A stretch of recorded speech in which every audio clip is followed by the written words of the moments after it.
You are now about to witness the strength of street knowledge.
Well, hello, good evening, good morning, good afternoon if you're rewatching.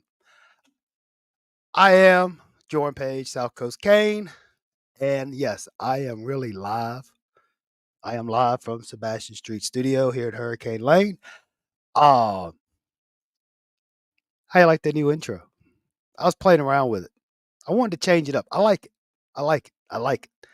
Ah, so I don't know how many of y'all saw I don't like doing countdowns. That's just so cliche. And most people don't really like it. But I said, hey, this time let's put check it out corner, you know. So, give some of them folks some love. And also, like I said before, if you know of any, if you know of any other good folks out there, uh be sure to let us know. Put it put it in the chat. Let us know if you find somebody. So here we are, Monday night, or whenever you're watching. So before we get this party started, I'm gonna do a little housekeeping here on my monologue. I'm gonna pull me a Arsenio Hall. Oh, oh, oh, oh, oh. Yeah, y'all probably don't know about that. Uh yeah, Cuban, I see you're gonna be like, that's cool, bro.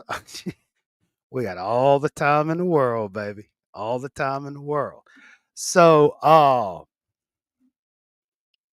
I've been so when I do these streams, okay, I use I'm starting to learn the OBS. I really like what I can do with it. The only problem is the only reason why I use the StreamYard is so I can bring you fine folks on via the on screen guest.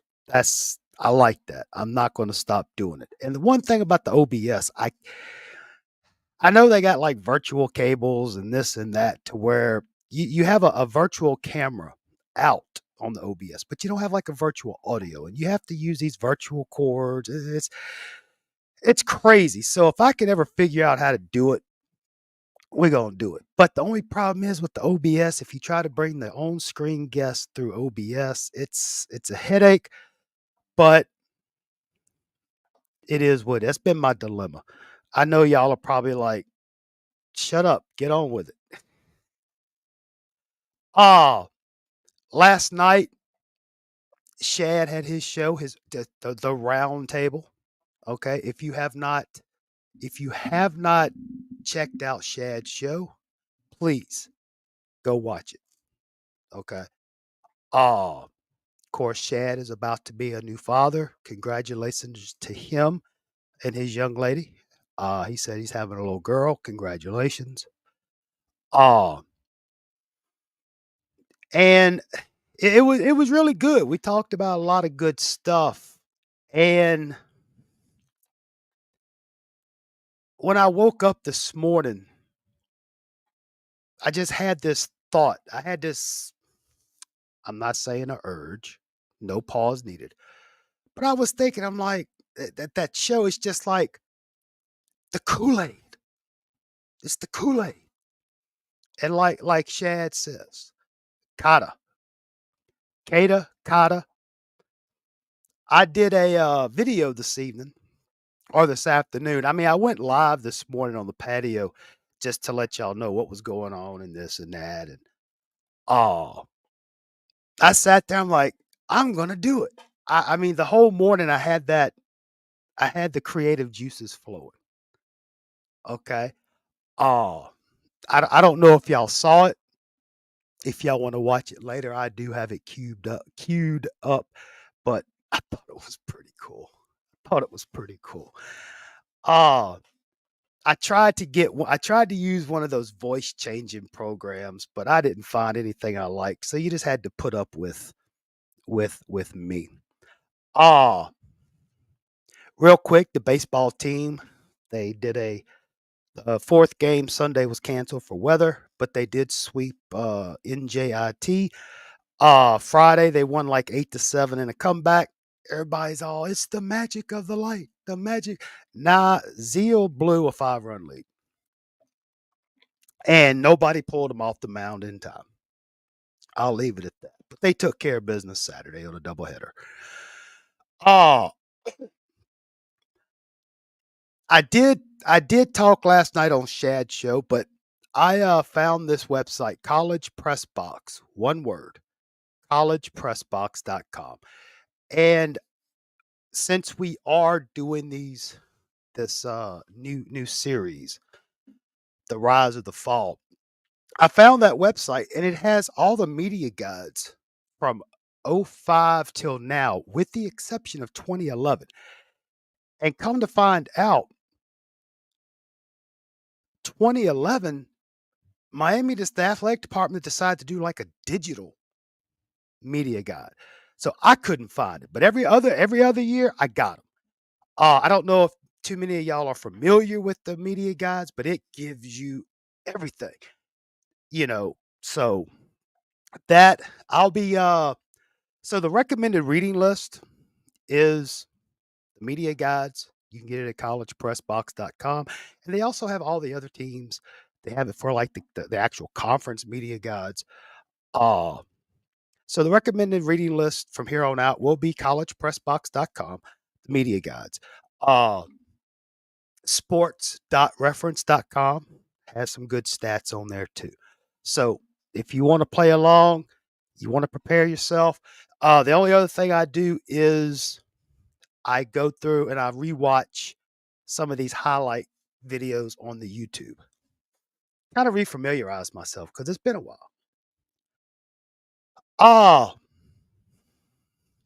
also the big talk of the town. Big talk of the town is the new alleged um release of the new football NCAA 24 football game. Everybody's getting lathered up. Nothing's really happened. We talked about it last night on Shad's show, but it's going to be very interesting. Very interesting. Got everybody hyped. At least they're talking about something different other than all this other nonsense. Uh, one last thing. And yes, I will have the link up momentarily. One last thing, and this really it really pissed me off. It really did. I don't want to start the show on a negative note, but it really pissed me off. So, was it Friday night? Yeah, it must have been Friday night. Yeah, because Shad and Truckin were doing their thing Saturday night.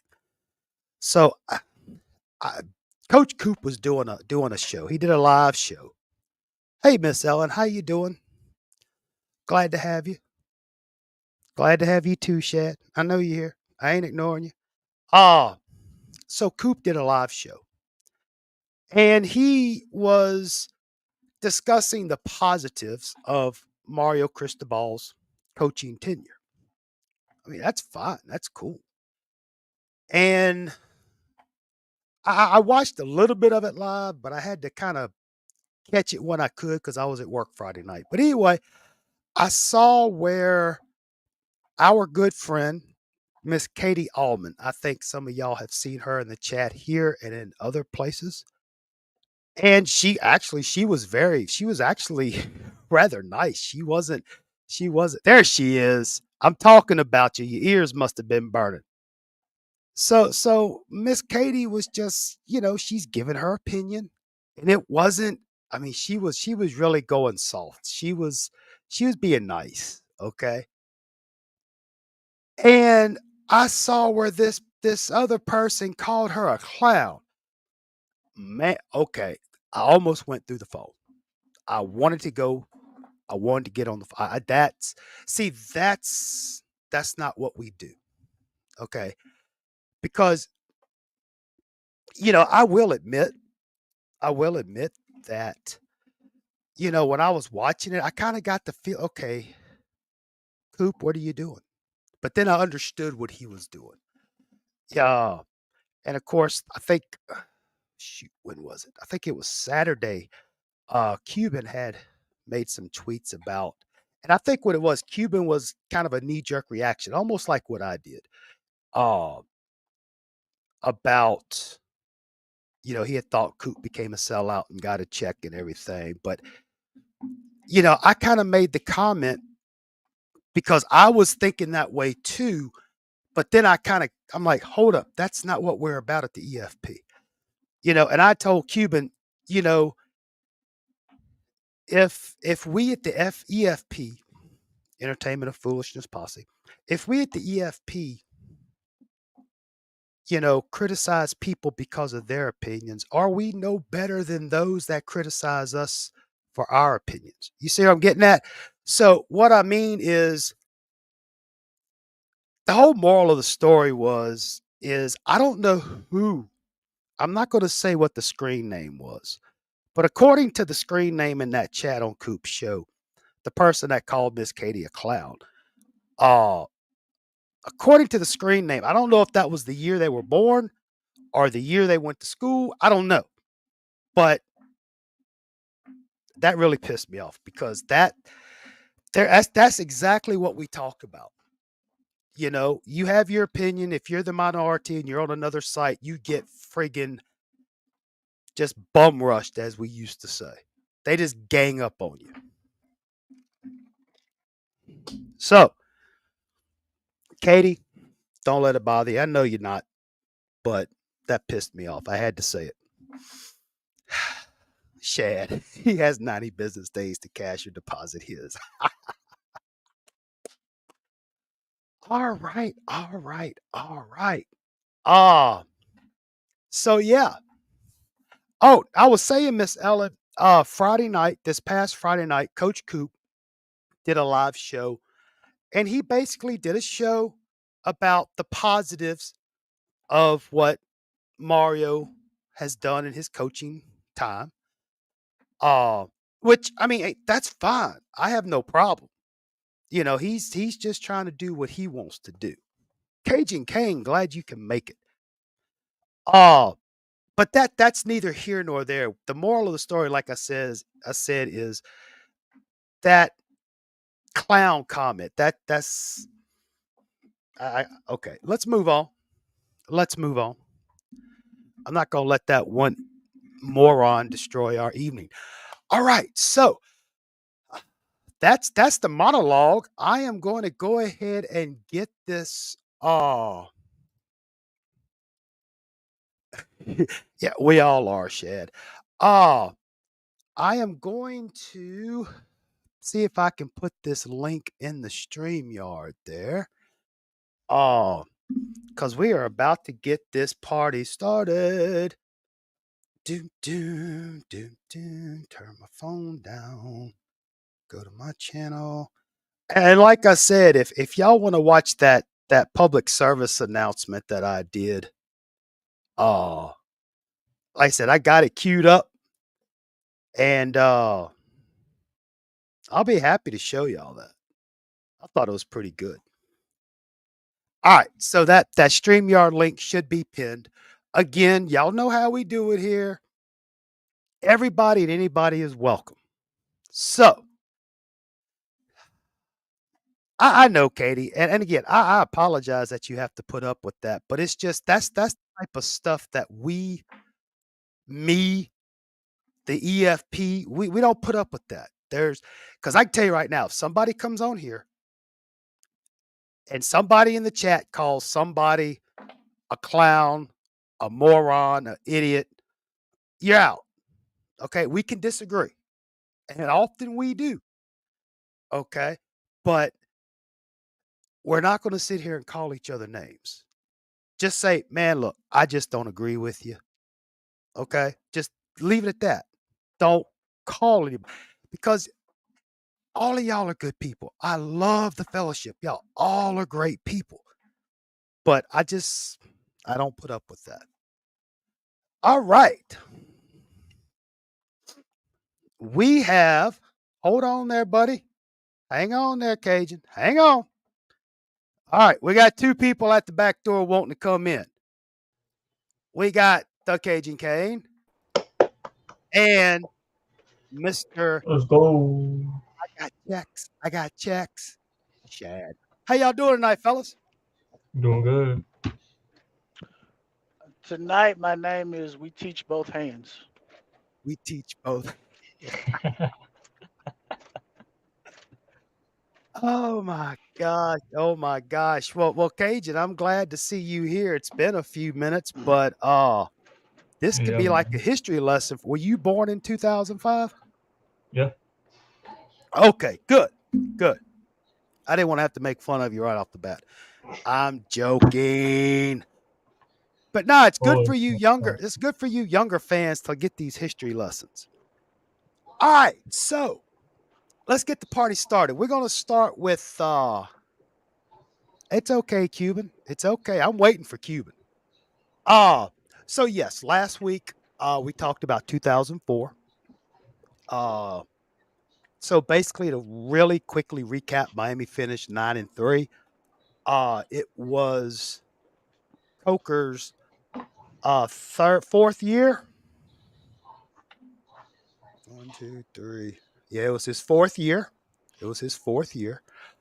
Like I said, Miami finished 9-3, 6-2 in the uh hang on. What am I doing?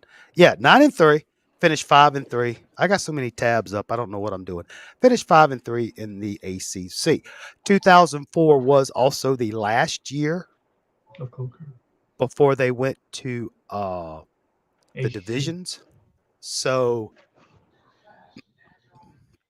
but Miami ended up going, like I said, 9-3. Uh to me, the North Carolina game to me is the game that really no, not North Carolina. It was where am I at? Yeah, it's 2004. Yeah. Which one? Yeah, it Just was the getting all North the copious Carolina notes. game. I'm sorry. I'm sorry. Just getting all the Uh copious notes mixed up. no, I actually have this all on my screen right now. So yeah, like I said last week, I think North Carolina, that game where number 4, your number 4 Miami Hurricanes went up to North Carolina and lost. It was an unranked North Carolina team, got beat 31-28. And I personally think that's what started all this nonsense. Now, going into 2005, we had the 7th ranked recruiting class. I mean, it's not top 5 like Mario, but what's up, Canes, today? Glad you're here. But we did have a 5-star in Reginald Youngblood out of Texas. And then you had Kenny Phillips, 5-star from Miami. But that quarterback. Was that the quarterback that was a 5-star? No, Afraid not. We didn't. It doesn't show them getting any quarterbacks in that '05 class. At least not according to Rivals. But we do have a PFF representative here tonight on screen, so I'm sure he'll enlighten us with whatever information he decides not to withhold from us. But it's cool.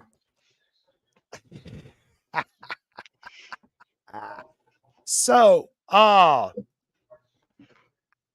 like I said in the title, this is where Kyle Wright took over. And if I'm not mistaken, Kyle Wright came in 2003. Because Kyle Wright was, from what I saw, he was from California, just like Dorsey. He was the Gatorade Player of the Year, Super Prep Player of the Year. He was in the Army All-American Bowl. So everybody in the fan base was like, cool, we got another Dorsey. Because, Dorsey was from California. But, Berlin, he was also, in 2000, he was the Gatorade Player of the Year, Parade All-American, USA Today Offensive Player of the Year, yeah. But Win all the awards in the books. he it is what it is. So, looking at the coaching staff. Now, last week, Shad, I think, excuse me, Mr. We Teach Both Hands. I think you had said that Mario was the offensive line coach, but unfortunately, he was the tight ends coach. So, of course, everybody knows Coker. Coker was head coach. Kehoe was the line coach. Randy Shannon was still defensive coordinator. Still, I think Dan Warner, he's in his second year as offensive coordinator. Your Mario Cristobal was the tight ends coach. Imagine that. Hold on, I'm trying to picture this. Offensive line player coaching tight ends. Hey, bro, we're just at the rim of the rabbit hole. Because last week, come to find out, who was it, Shad? Gaddis and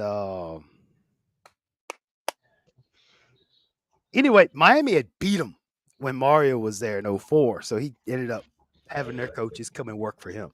Anyway.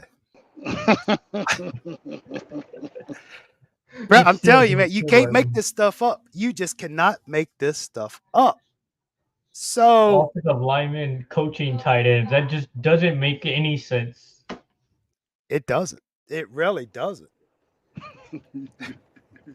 But I mean, he had just come off of doing his grad assistant work, so I think I don't know as he started out as tight ends coach.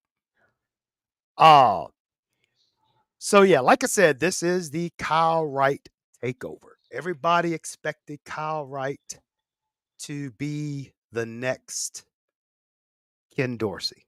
And the big saying on the boards back in 03, Kyle Wright to Miami, Kyle Wright to Miami. That's why I put that. So, all right, let's get this party started. So, first game, your Miami Hurricanes, ranked number 9 in the preseason, we're taking on Florida State at Tallahassee. Was that the last time Miami opened the season against Florida State? I don't know. Might be. We'll get there. So, and it was a Monday night game. It was a Labor Day special game. So, basically, Miami blew it 10-7. All right. Florida State come out, got a field goal in the first quarter. And no, I take it back. They had a field goal, but I believe they had a I don't know if it was an interception or something, but they had like a 1 yard touchdown run off a turnover. And then Miami scored in the second quarter on a 34-yard pass to Ryan Moore.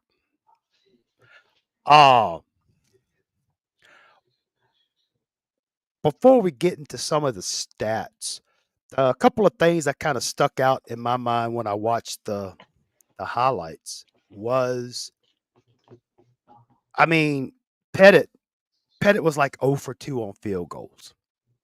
Wright had 2 interceptions. It was his first game. But the crazy thing is, I think it was like 2.5 minutes left in the fourth quarter. Miami had driven down the field and was going for a field goal. And if I remember correctly, the snap hit Brian Monroe, who's the punter, hit him in the knee. And it bounced towards the line, and Florida State recovered, and that was it. When I say that was an ugly game, that was an ugly game. That was ugly. Okay? Now,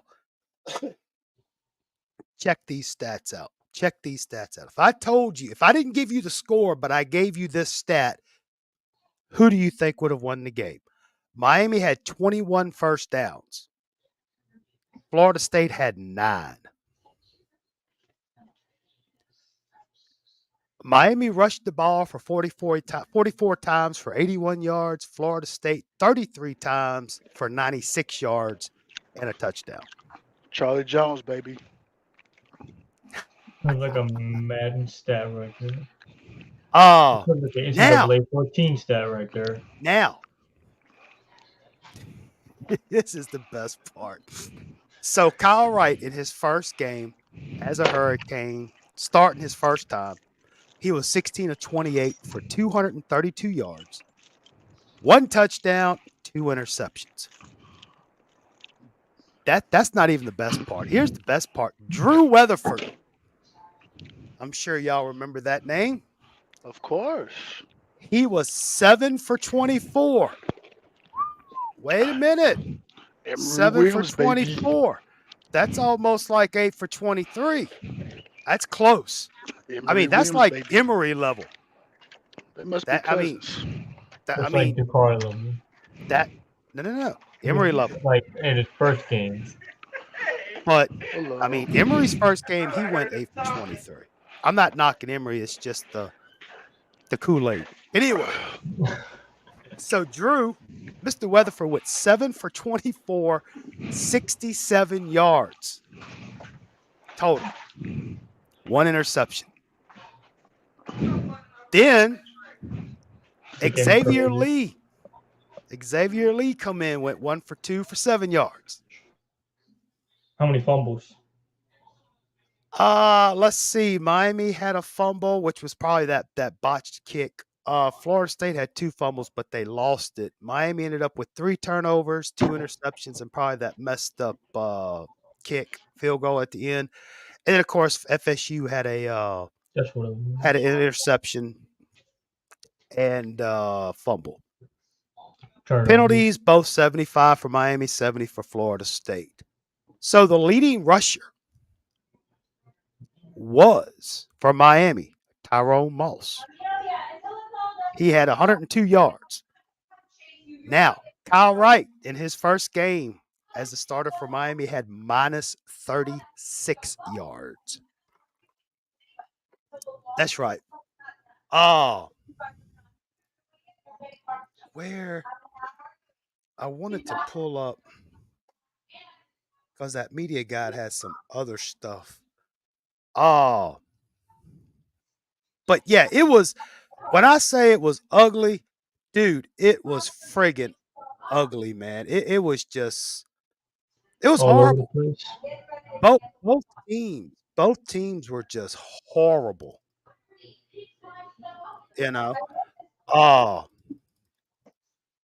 Especially at the end. Honestly,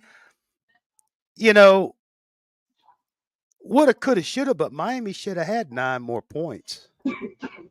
At least 6. To miss the What did the tight ends do? Not The block. tight ends. Let's see here. Good question. Yeah, I didn't get to the receiving yards. Do. Okay, Olsen had a good game. He had 8 receptions for 137 yards. Okay. Old Bucky Ortega had 1 catch for 9 yards. So the tight ends produced. Ain't Mario's fault. They used 2 hands, I guess. Maybe teach McCormick 2 hands. Ryan Moore had 3 catches for 69 yards. Now for Florida State, Leon Washington had 57 yards and Lorenzo Booker had 63 yards rushing. Receiving, Booker led with 33. Dakota Fag had 20 yards. Like I said, it was ugly as hell. I mean, ugly. So, moving on to the next game.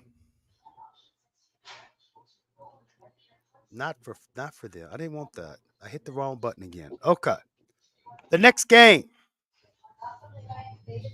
Your now number 13 Miami Hurricanes went to Clemson to play the number 20 Clemson Tigers. Basically, it ended up in a 36-30 Miami win in triple overtime. It was basically back and forth. Miami did have 195 rushing yards with 3 touchdowns. Clemson only had 90 yards rushing. Kyle Wright bounced back. He was 16 of 26 for 152 yards and 1 touchdown. Clemson, that was Charlie Whitehurst. Name sounds familiar. He was 31 of 55 for 288. Tyrone Moss had 139 yards rushing. Because the one thing I noticed on the highlights of that game was the first part, the Clemson's defense was just having. Oh yeah, you good, Shad? You good? Thing about Clemson, the defense just they just weren't really doing very well. But then they tightened their belts up and actually made a game of it because, Miami just wasn't really able to capitalize. They kind of stay within each other, like 3 points of each other. Well, in overtime, except for in overtime, the biggest lead was Miami was up by 7. But other than that, you're looking at 3-point, 4-point lead either way. So it was a back and forth game. It was really good. And yeah, that was basically it for that game. 3 overtime thriller. It was really good. So the third game, your number 12 Miami Hurricanes were facing Colorado at home. It was the home opener. Basically, Miami came out, took care of business 23-3. Colorado didn't really get on the board until early in the fourth quarter, but again, pretty average numbers, 105 yards rushing. But the big thing was, no, that's Colorado. Miami had 118 yards rushing. Sorry. Dang. Kyle Wright had 271 yards passing. The Joel Klatt. No, that sounds familiar to y'all. The quarterback for Colorado. He's an announcer, I think, isn't he? He had a horrible day. 2 interceptions for only 228 yards.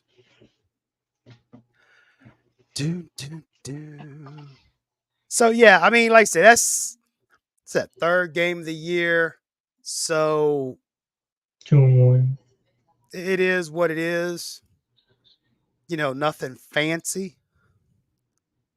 Uh the next game after Colorado, uh your number 9 Miami Hurricanes took on South Florida. Uh Miami did pull a victory out 27-7. Uh again, nothing really fancy. Same numbers we've been seeing. But the quarterback let's see here. I'm not going to even try to pronounce that quarterback's name for South Florida. Joel Mist, Julmist. He had like 3 interceptions. Courtney Denson had like 1 interception. They only had like 69 yards passing, 105 yards rushing. Now this was before South Florida became a championship caliber team, so cut them some slack. But nothing really fancy. Miami had the 178 yards rushing. 1 second. It was kind of, Mouse had 89. Charlie Jones, everybody's favorite, he started to come around. He had 31 yards. Even little Deron Thomas got in the game. And Kirby Freeman got some action. He had a 27-yard run. I still get that. I guess he came in for a play and just ran it. Ugh. That was a go-getter right there, buddy. All right. Next game, your number 9 Miami Hurricanes. Go to Duke. They're playing Duke at home. 52-7 victory for Miami. Nothing really to discuss on that. Then your Miami Hurricane number 7. Your number 7 Miami Hurricanes. Lyman. No, he didn't take a knee, Shad. I guess he tried to run it. I don't know. I really didn't try to pay attention to Kirby, but your number 7 Miami Hurricanes the next week. This is game 6. QB, what's up? Playing at Temple. Miami won 34-3. Now we start getting into the meat of the schedule. We got through you had the Florida State game. They looked horrible. Because I remember on that game, I'm like, oh no, it's happening. It's happening because, like I said, last week in the first episode from 2004, I made my opinion was that loss to North Carolina was that got the dominoes moving, And then when I saw that Florida State game, I'm like, nah, that was horrible. So the North Carolina game. Okay, let me get rid of this. Let's see here. Your number 6 Miami Hurricanes playing at home against the Tar Heels. Get that game right. Now, a little history lesson. That Monday before the game, Hurricane Wilma hit. I mean, it's like category 1, but it messed up some stuff. And this was the game that Miami decided to wear the green jerseys with the gold pants, the gold helmets with the hurricane flag on the side. It was throwback to the 70s, I guess. 60s.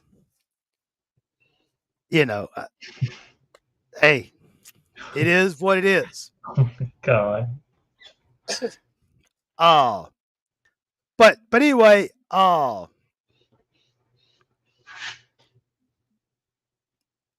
at the start, okay, so North Carolina come out, got a 1-yard touchdown run.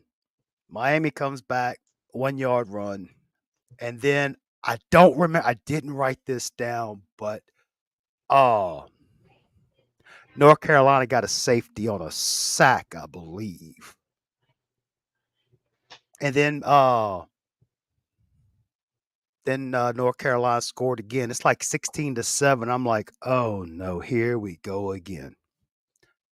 But Miami turned around and scored like 27 unanswered points.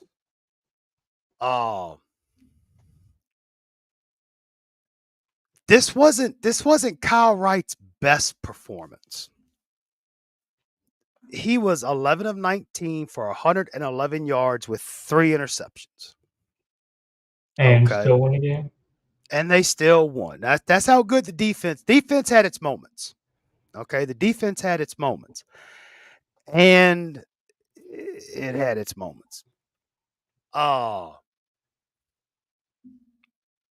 than that, looking at the rushing yards, Tyrone Moss racked up 195 rushing yards.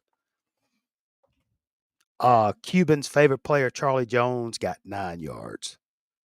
Thank you. Also, one thing I failed to mention, we were quarterback away at 205. I love that narrative. Yeah, Devin Hester wasn't really having a very, I don't want to say productive year. His numbers weren't like they were in 2001. 03, 04. Well, I thought it was and of course, it's not that Devin Hester fell off. No. It's just didn't kick to him, kicked away from him. The special teams coverages for the other teams were pretty good. And so in case y'all were wondering about Hester. So Miami pulled that game out 34-16. Now, the next week, your number 5 Miami Hurricanes go to Blacksburg against number 3 Virginia Tech.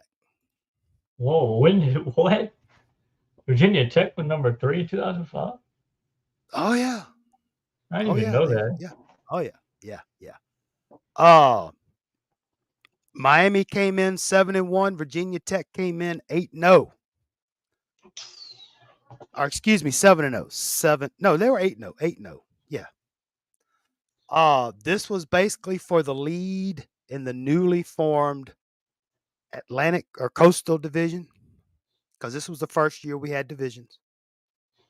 So that defense of Miami just came out and played like gangbusters, dude.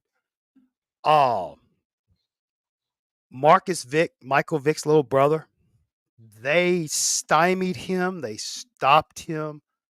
They frustrated him. Matter of fact, he was only, check this out, 8 of 22. Oh. That's Emery-esque numbers, dude. He should have won that game. But he was 8 of 22 for 90 yards and 2 interceptions. But Marcus Vick wasn't really known for passing. He was more of a running. He did a lot of yards rushing. He was a mobile quarterback. He only had 7 yards rushing.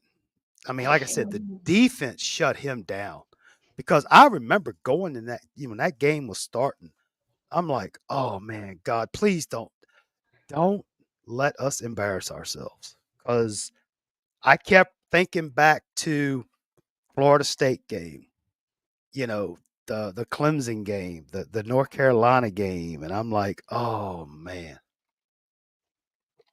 Like, But let's just go to a hellhole right away. but the thing is, the defense came out and they played, dude. The defense was friggin' awesome. You know? Oh,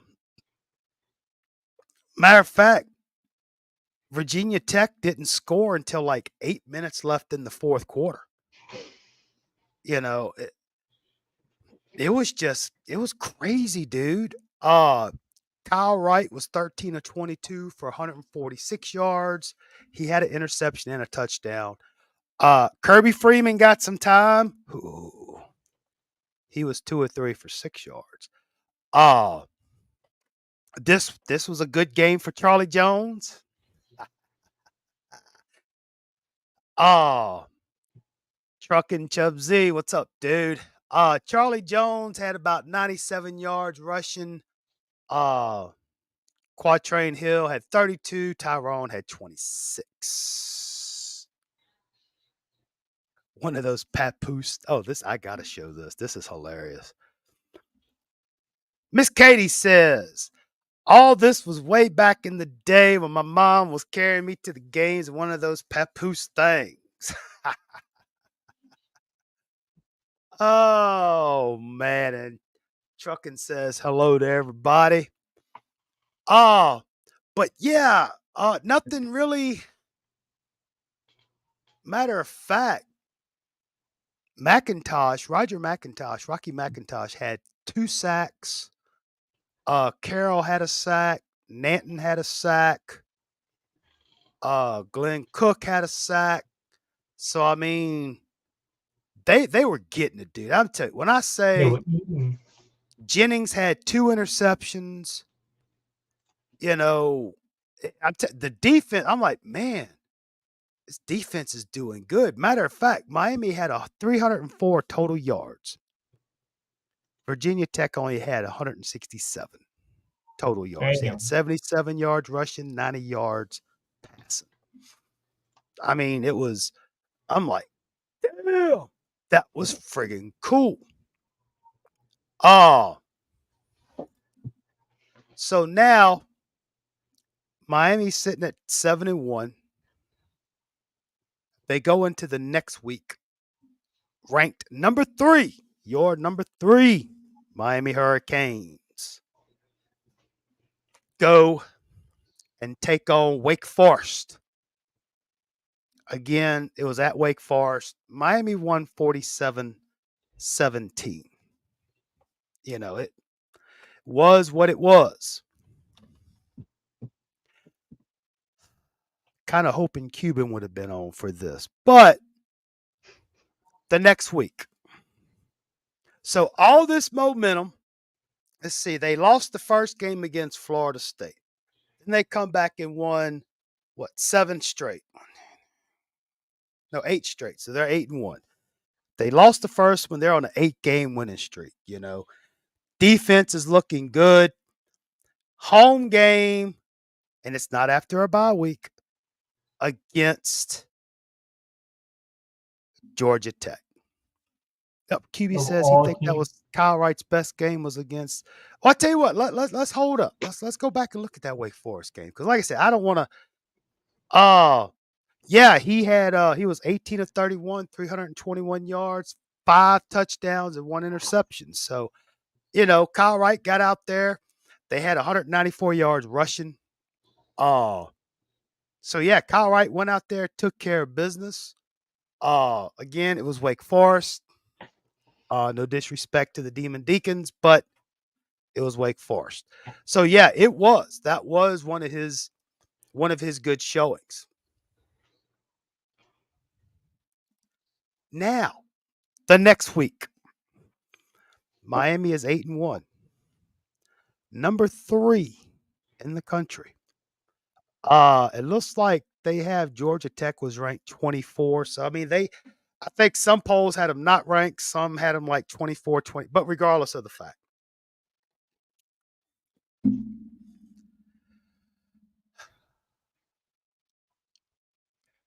Remember the Georgia Tech game this past season? Yes. Well, guess what? Happened again. That's not the first time it happened. I remember this game.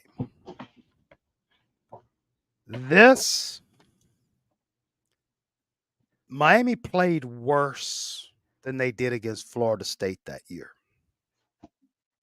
Oh, yeah. They were horrible. It was bad. Okay, first off, now this is where I get my dislike of the different colored sleeve shirt. You know, the one like Coop wears. This is why I don't like it. Because in this game, Miami decided to wear the green jersey with the one orange sleeve. Yeah. Matter of fact, what was it, the week before? No, 2 weeks before, when they played at Miami played at Virginia Tech. Virginia Tech wore their maroon with the one orange sleeve. So maybe there was a trend going on. I don't care. But yeah, that's where I get my dislike. I don't want to say hatred, but I just don't like it. Hey, appreciate it, Katie. That's nice. Katie showing some love for trucking. Like I said in the opening, y'all, you know, y'all see the names up on the check it out. Even Cajun Kane got him a show. Y'all go check him out. That's what we do around here. All right. Georgia Tech. This was Yellow Jackets. It was crazy. So damn near 6. So it was ugly. Georgia Tech scored first, little 2-yard run in the first quarter. Then Miami gets on the board with a field goal by Pettit, so it's 7-3. But with about a minute left, Sonoris Moss caught a 19-yard touchdown pass from Wright. Miami goes into the half up 10-7. That sounds awfully familiar to what happened this past season.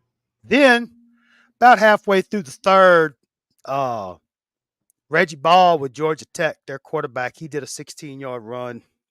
Georgia Tech went up 14-10. And that was basically all the scoring in the game. Now, this is where I wanted to pull up the more the stats here. The more in-depth stats. All right. So how bad did the defense do? Oh, we're going to get to that, I promise you. Matter of fact, Georgia Tech had 20 first downs. And this is not the triple option Georgia Tech now. Okay, this isn't the, wishbone. Are we going to hand it off, pitch it, keep it? No, this was, but you had Reggie Ball. So Georgia Tech had 20 first downs. Now, mind you, Georgia Tech came into the game at 6-3. Miami was 8-1. So I mean, it's not like Georgia Tech had a losing record, but still. So Miami had a game that they should have won. Oh, most definitely, especially after going up there. I mean, Miami was on an 8-game winning streak, dude. Right. So, Miami only had 11 first downs. Now, this is the stat that oh crap, I hit the wrong button. Let's try and open up this tab. Here's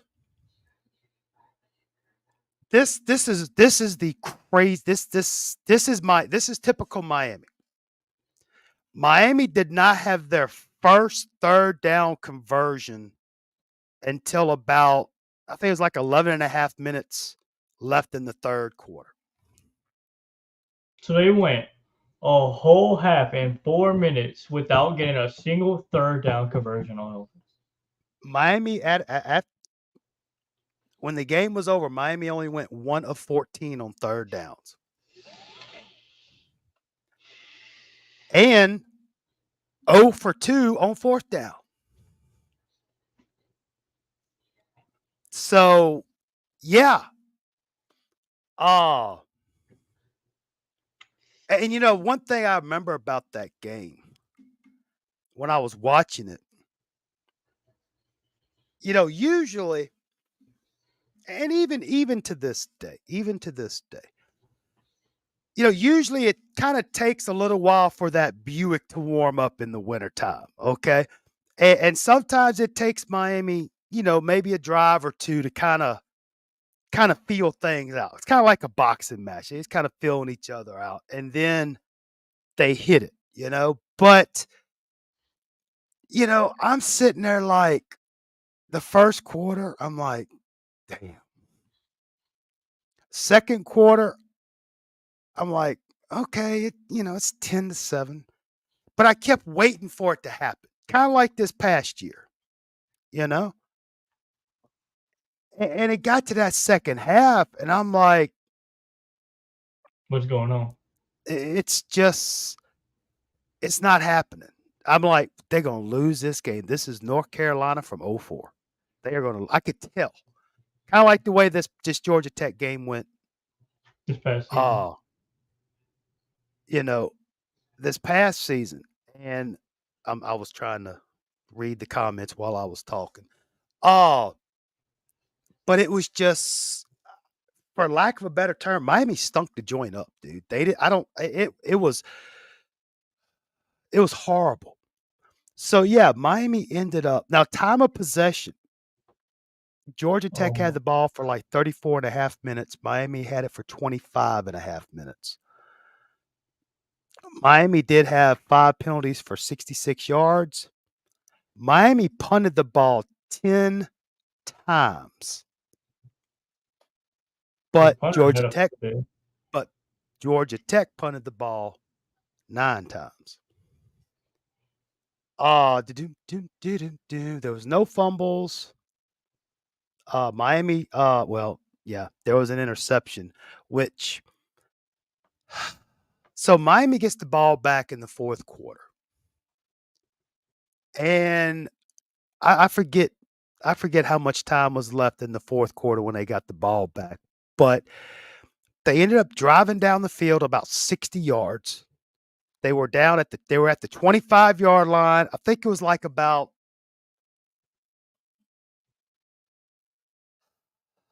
2 minutes, minute 45-ish, around that neighborhood.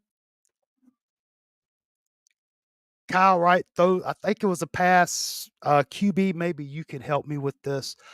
I believe I should have wrote it down, but Kyle Wright, I think he was trying to hit Sonoris Moss at the corner of the end zone, but he was around about the 3 or 4 yard line.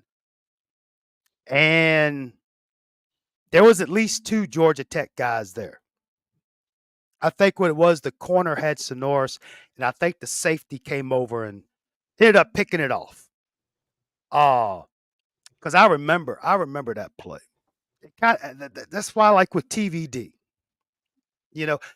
this is kind of an insight on why some of us old farts are so critical and so, I don't want to say bitter, but that's why, like me, with all this TVD hype, and I saw what he did against Georgia Tech, and that brought back flashbacks to what Kyle Wright did.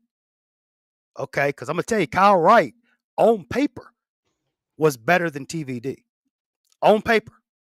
Okay, but games aren't played on paper. But what I'm getting at is, when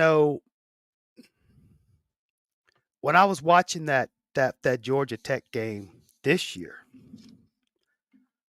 the whole time I'm watching that game, I'm like, man, this reminds me of something. I mean, you got to realize this game, 2000. I mean, that's almost 20 years ago, bro.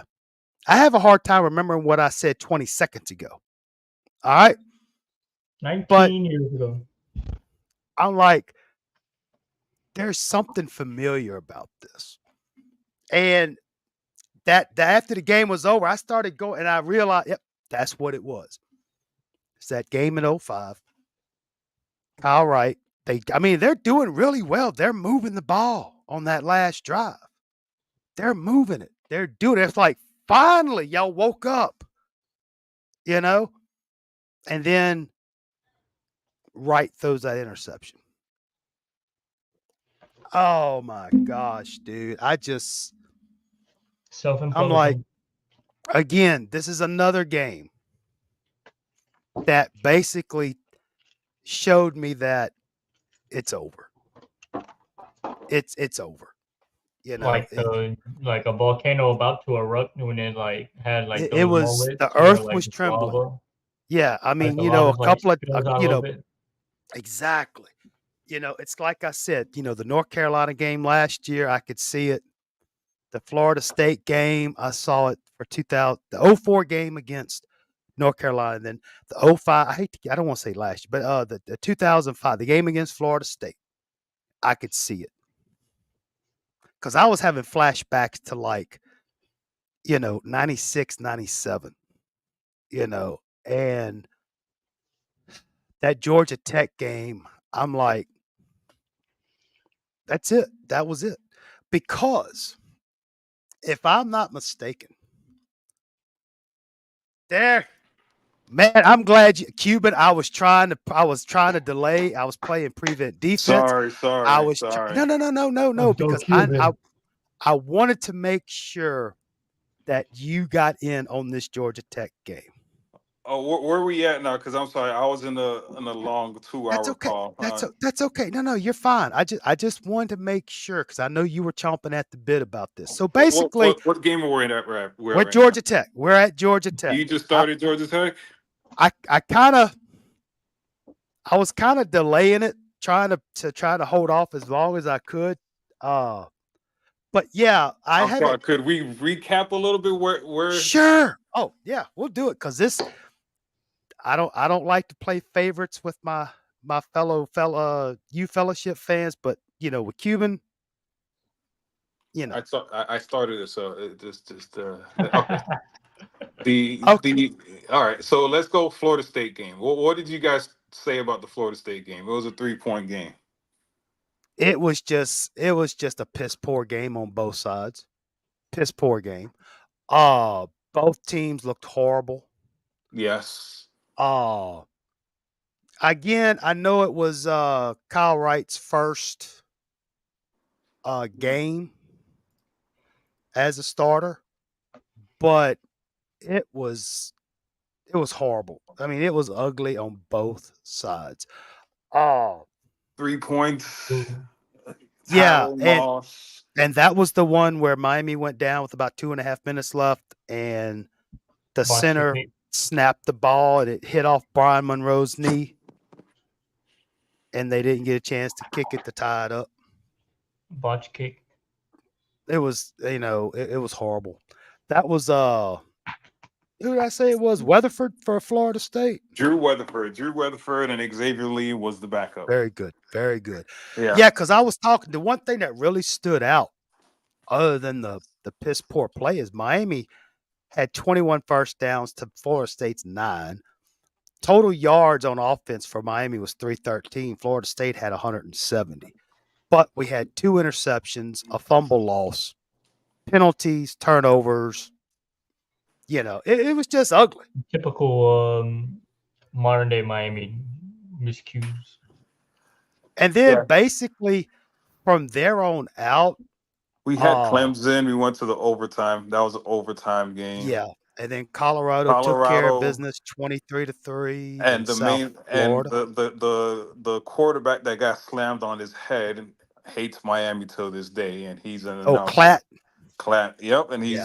he was thrown on his head, and Yeah. that Yeah. happened. Then we played South Florida. That was a nothing game. Duke. That Right. was the game that Devin Hester turned around like 30,000 times and then That's scored a right. Yep. touchdown. That's right. Temple, I forgot that Yep. game. North Carolina, I forgot what happened in that game. The only Going thing to about the Nuggets. North Carolina game, that was the game with the green shirts, gold pants, gold helmet with the Oh flag on the yeah, that side. Yeah. game. That was the Scoring game. And I when think it go was ahead. it so Willie Williams was on the team. I think he left the team mid-season. I forgot against what game was that. Um Let's see here. I didn't even think about that. Yeah, he left because he was getting playing time. Because I know, no, he played against Virginia Tech. So Virginia Tech was Yeah, I that thought I had Virginia saw him. that Virginia Tech game. They were building it up as like the best two best teams in the nation, and we beat the brakes off them. Exactly. And that's what I was talking about. Miami came into that Virginia Tech game, number 5. Virginia Tech was number 3. Number three, At Virginia Tech at night, you know, you Sand have Enter Sandman. you got, They're they're Marcus wearing Vick. the And I was thinking, oh gosh, they're I wearing the know how half. tough this is from the Big East days. Yeah, they But were they wearing come the out and half color jerseys. One half yeah, was orange, the other half was yeah, maroon, yep, and yep, we yep.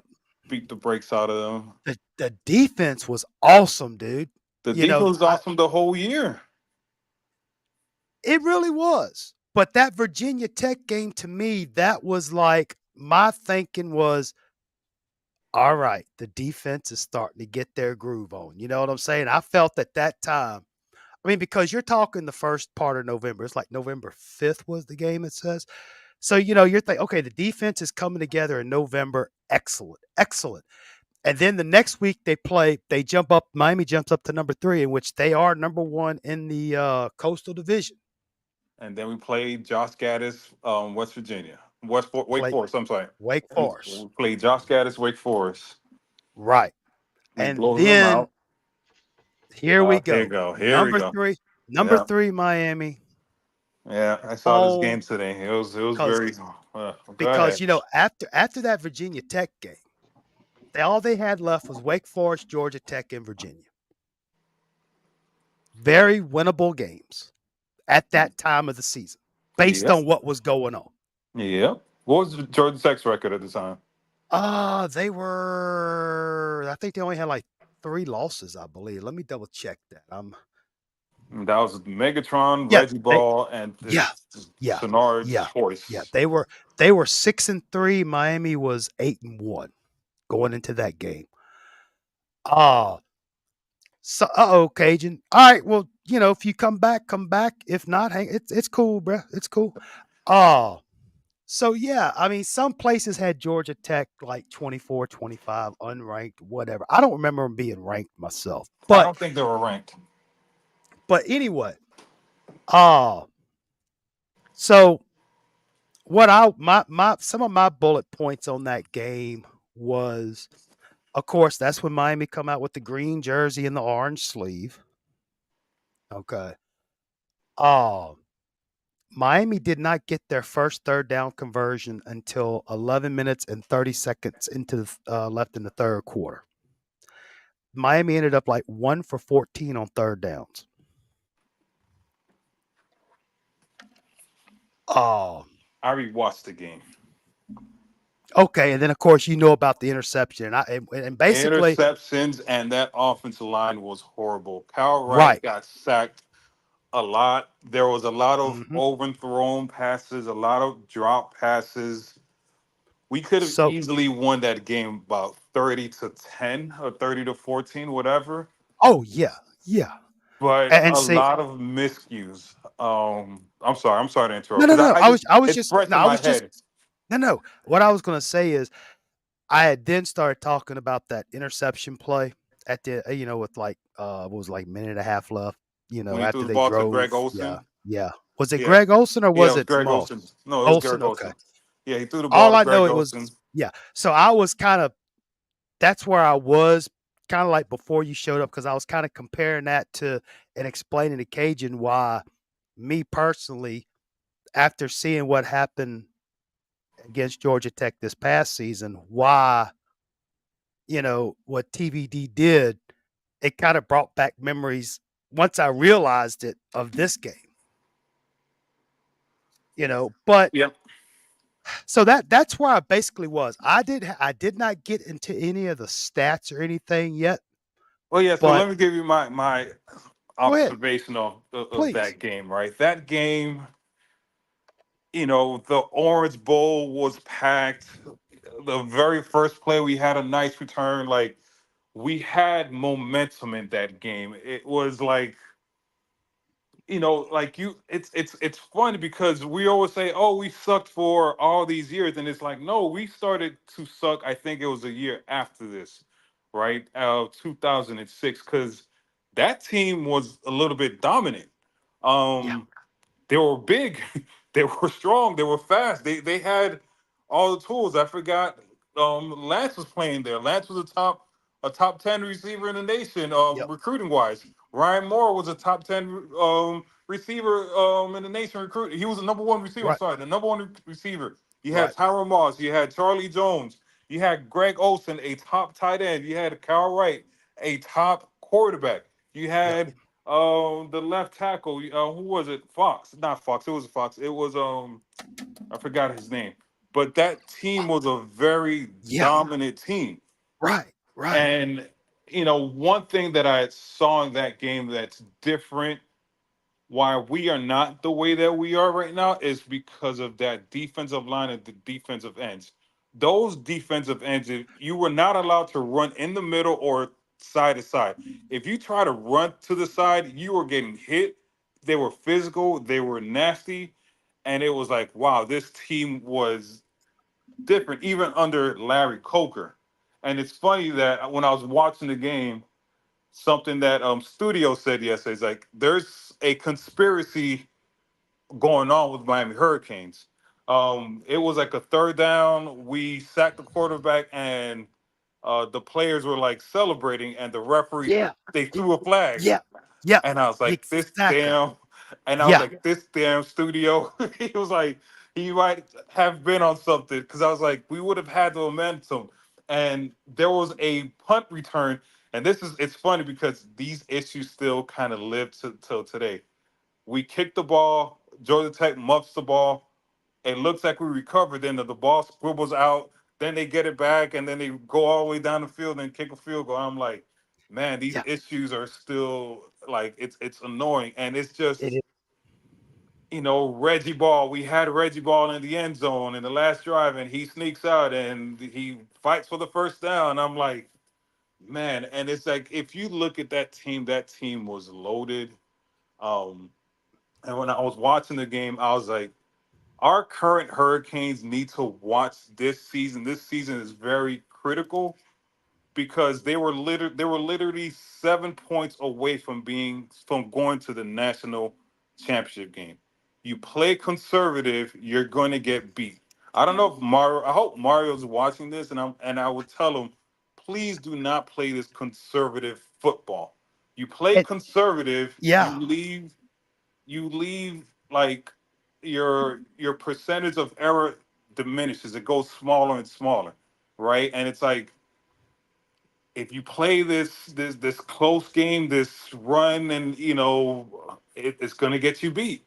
So I'm sorry, I'm being long winded. I just had the Georgia No. Tech game is fresh off my mind. It was very Yes. annoying Yes. and Yes. very It was. frustrating because I'm like and I looked and I was like we were 7 points away from playing USC or Texas. Even though they went undefeated, it would have been interesting to see who would have gone to the national championship. But we were 7 points away from going to the national championship game, and that is very frustrating. It is. It is. And you know, I was telling Cajun before you jumped on that, with this Georgia Tech game this past year, watching that game, there was something it's like I'm watching that game from this past season, that Georgia Tech game, and I'm like, something seems eerily familiar. And I never could put my finger on it, you know?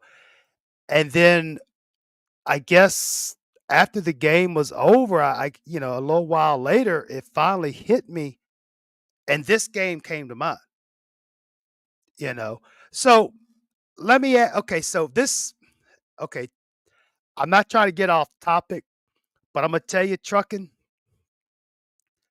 dude, we could sit here and try to answer this question for 6 months if we had to. That is probably one of the another hardest ones to get because it's so hard to figure out. So yeah, well, let me ask you this: since you said you watched that game, or the highlight or whatever. So Now yeah, I I watched had the been game, the whole game from at yeah work, from beginning to the end. Yeah. So, with me doing watching all these other highlights and everything and taking notes the best I can, let me ask you this. And now, well, let me say this. One thing I noticed that it seemed like the defense back then, 04, 05, they seemed quicker, a little stronger, and no disrespect to the guys now, but it just seems like the defense back then may have been maybe just a little bit bigger, No, they were maybe, bigger. They were but way bigger. You but had they you had seemed you had Pac. You had the kid that they murdered. Potter.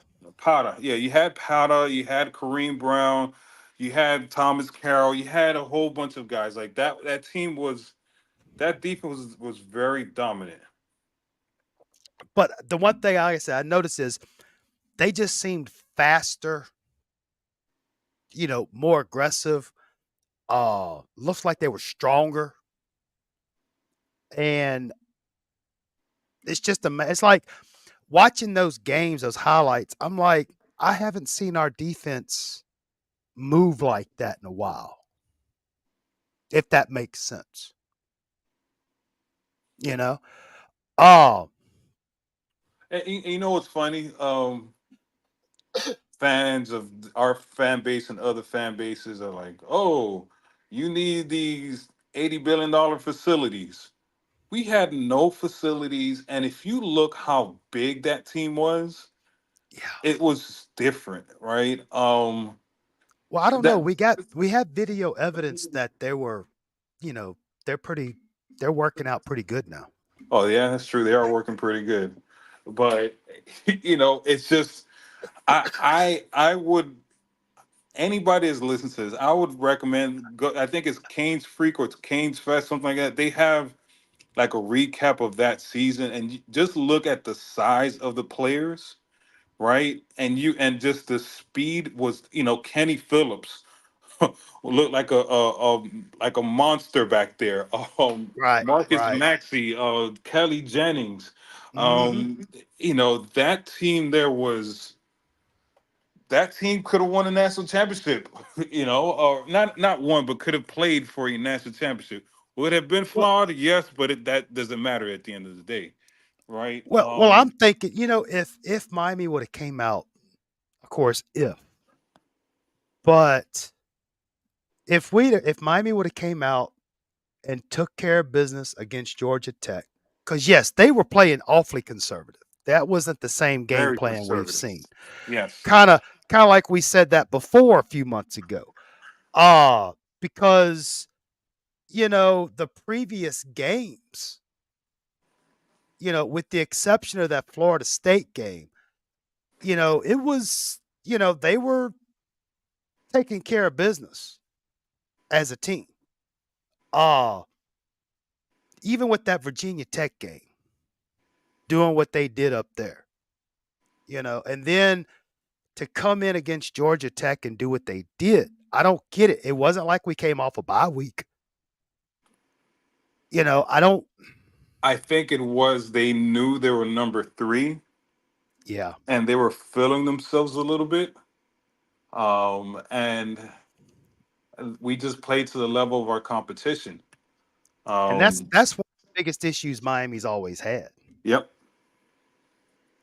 yep, and yeah, it's like you know, the, this is, I guess, where it started at is where the program forgot that every game that we played is the other team's Super Bowl. Because Right. Megatron was amazing, but that game that he played against us made him get drafted really high.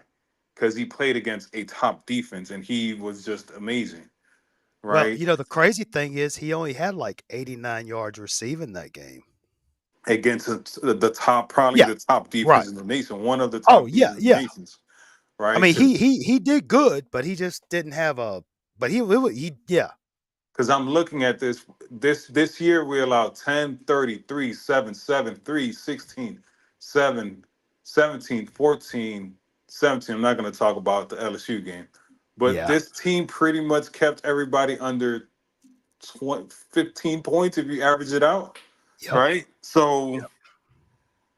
this was a, I mean, this was a very, it's funny because like watching the game, I'm like, I remember all of this now. And it was Yeah. just so frustrating Mm-hmm. because Kyle Mm-hmm. Wright looked like an all-world quarterback for a majority Yeah. of the season, and Yes. then this Georgia Tech game, it's like, will the real Kyle Wright stand up, right? And And it what was just, and one thing that also that defense that Georgia Tech played, if they weren't dropping, well, maybe I should let Chad comment on pass coverage, but it seemed to me that either Georgia Tech was blitzing they with were pressure blitzing. Yes, or they were putting like, 7, maybe 8 people. They were only rushing like 3 or 4 and letting, 7 or 8 drop back. But, yeah, you're right. The sack total, the 2, 5, 6, 7, 7, 8 sacks, yeah, yeah, I was right. and that Yeah, was just that was because of the pressure they were bringing, you yeah, know? because yeah, they Eh, wanted to stop Tyron Moss because Tyron Moss was playing amazing at that time. oh, yes, he was. He was doing really, really well. And the thing that ticked me off was there were no adjustments, kind of like this year, Yeah, and then these people today don't realize why people like us get so frustrated and talk so negative and don't drink the Kool-Aid and don't go rah rah, he's on the PFF top 2 because it's because of situations like that. We've seen this before we've seen it before with better teams, with better teams, with better players, with NFL players. you know, and eh, this this was definitely a nail in the coffin because I think this game also dictated the outcome of that debacle against LSU. That was. Because the next week, real quickly, Miami played Virginia. They walked. They were playing a 6-4 Virginia. They ended up Miami won 25-17. Uh, but UVA out gained them in yards 407 to 400. Uh, it was kind of like almost like that Virginia game was more of a hangover game. But then again, Virginia always has played Miami tough. Yeah, they always play You us know, tough. always, always. Yeah. And that's why you had that game against Virginia. It was an 8-point win, and then you had, of course, the Peach Bowl game, and I remember that because LSU they weren't really having they were kind of having a lackluster season also. Was I it Nick honestly, Saban? no. Well, that was Les Miles No, couldn't be Les Miles. Was it? in 2005, yeah. Huh.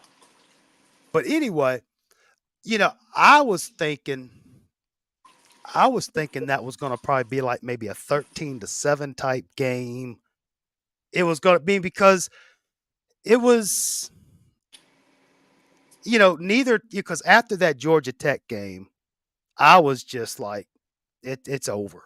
It just what I saw, and then, but yeah, LSU just come out, and of course, Miami was probably pissed off because I think that's where they had that alleged that fight over a football or something like that, and you know, yada yada yada yada.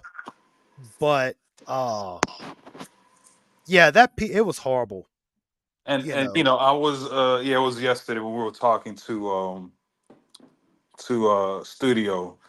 Yeah, I don't think this, like I told them, this program, the administration is horrible. Like if you were to see how impactful and strong that Orange Bowl was, they had no business of destroying the Orange Bowl. That stadium, yes, it was horrible, but it was ours, right? And right. it had its powers, like just the lighting. It was dark. It looked like a scary place to play at. and it's like Yeah. now we're playing this plush arena. Yes, it's plus stadium. It's a nice stadium. It's beautiful, but it's not the Canes. The Canes are a tough, fast. I don't know. It's just different. It's kind of No, like the Celtics in the Garden. yes, like the Celtics in the Garden. It had that You know. special taste to it, and it's just like they took the Orange Bowl away from us. Like, what's going on? Oh yeah, I'm sure. I'm sure it had to do with money in pockets and stuff like that. But yeah, it was definitely home field advantage. So looking at the final standings in the ACC for 2005. Oh, this is crazy. Florida State won the Atlantic with an 8-5 record and a 5-3 conference record. They had tied with Boston College, but Florida State had the tiebreaker. And of course, Miami had the lead in the Coastal, but they blew it against Georgia Tech. So, you could have had Miami, Florida State, and I think I know we're in the land of what if, but if Miami would have continued the way they were playing all the way through the season, beat Georgia Tech, take care of Virginia, Miami would have beat Virginia Tech and they would have won the ACC. I So know there it's an wasn't if. there was an ACC championship that year. Yes, there was. I That didn't was know. the first year. Okay, 2005 was the first year for the divisions, and the first year they had the championship game. Oh, Virginia Tech had one loss, so we had two. yeah. I didn't know that. So, well, we had that one loss against Florida State, first game of the year. Okay, and then Virginia Tech, we beat Virginia Tech, so that We made beat us them. both. Yeah, we both had one loss, so we had the tiebreaker on them. But So then, they of don't. course, when I'm sorry. no, I was just gonna say that's why when Georgia Tech beat us, Virginia Tech stayed 7-1. Miami ended up 6-2 in conference. I see. Oh, so I mean, and again, and the same thing with this year. Again, it's all what if. I don't want to get in the lands of rainbows and unicorns, but if Miami would have came out after the bye week and played Georgia Tech like they played the first four or five games of the season, who knows? You know, I'm not saying they would have went 10-0, or I'm not saying. I'm just saying it would have been different because it seemed like that Georgia Tech game this year just dictated the whole season.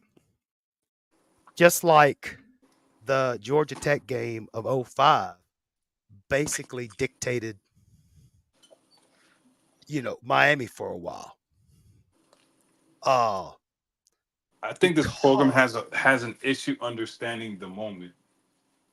yeah, yeah. Every other program understands the moment against us, but we don't understand the moment against them. We don't. I don't think we understand how big a game is, Mhm. and we Mhm. just take things a little bit too lightly. Like, man, I wish I was in Mhm. that coaching staff right now, and I would play Right. this season over and over and over again, and explain to them we were not dominant for 2 games. We lost by 7 points, and we missed out on the national championship because we were conservative. This what happens when you when you don't play to your full potential. Yep. Georgia Tech had no business being on the field with us, none at all. No, no. We But I had think NFL players up and down the field. exactly, and I think the coaching staff just kind of took it for granted also. I mean, I think they figured, oh, we beat Virginia Tech, we can cruise the rest of the way. Now, the crazy thing is, so in 2005, Miami ended up with 9 wins. They only had one, two, three, three 9-win seasons after that. This is until this year. Okay, from 06 to now, they only had 3 more 9-win seasons, and then of course you had that 1 10-win season. So 4 out of the last 19 seasons, Miami had 9 wins or more. That's sad, you know. Because after 205, after 2005, 2006, you got Coker's Last Stand, and it's like, Golden comes in, and you got Shannon comes in, and then you start getting into the Golden and the sanctions and stuff, and et cetera, et cetera. Now, one thing I will say, Randy Shannon did bring the #1 recruiting class in for Miami. Right. I mean, Mario can only get 3rd or 4th. Right.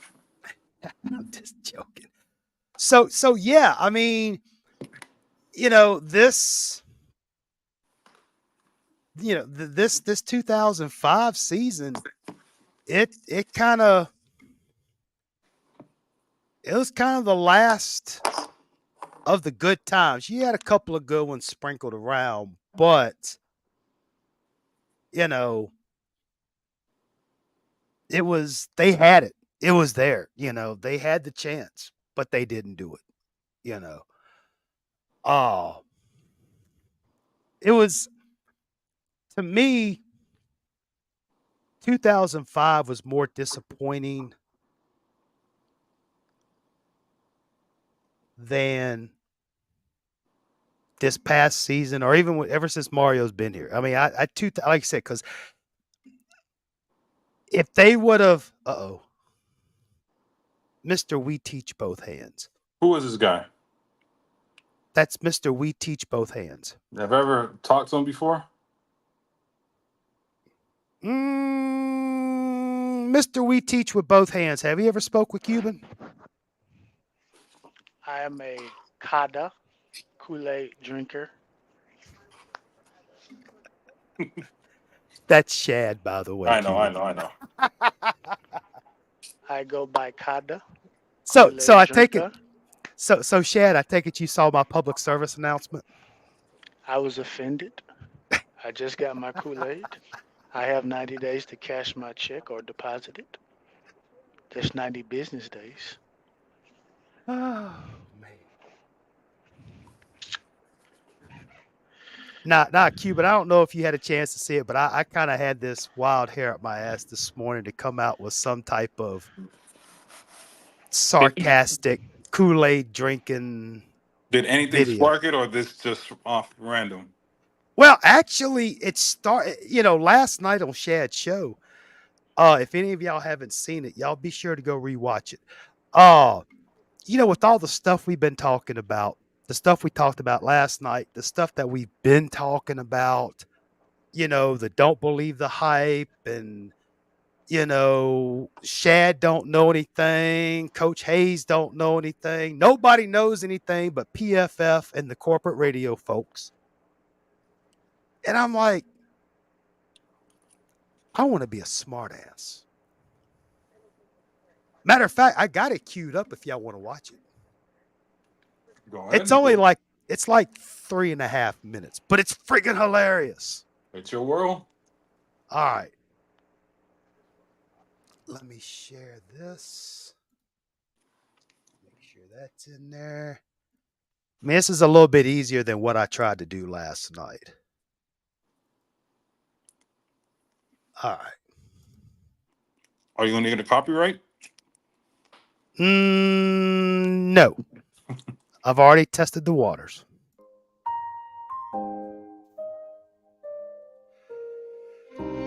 Do you feel like you are walking aimlessly down a path that has no direction, no destination?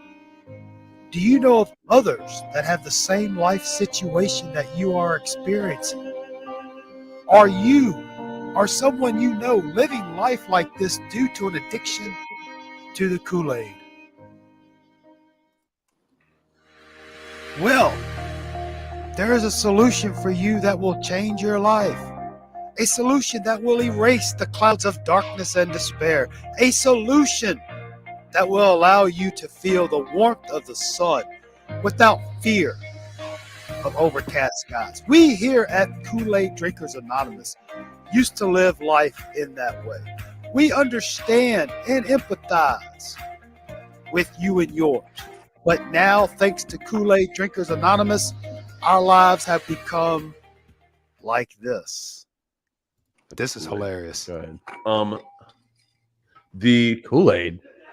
You're drinking Kool-Aid to start your day? Really? It's so good. What kind? Red. Kool-Aid is fucking awesome. It really is awesome. You really drink Ice Kool-Aid? cold. It's ice cold. Yeah. You are drinking Kool-Aid. Yeah. It's awesome. You're drinking a fucking 64 ounce.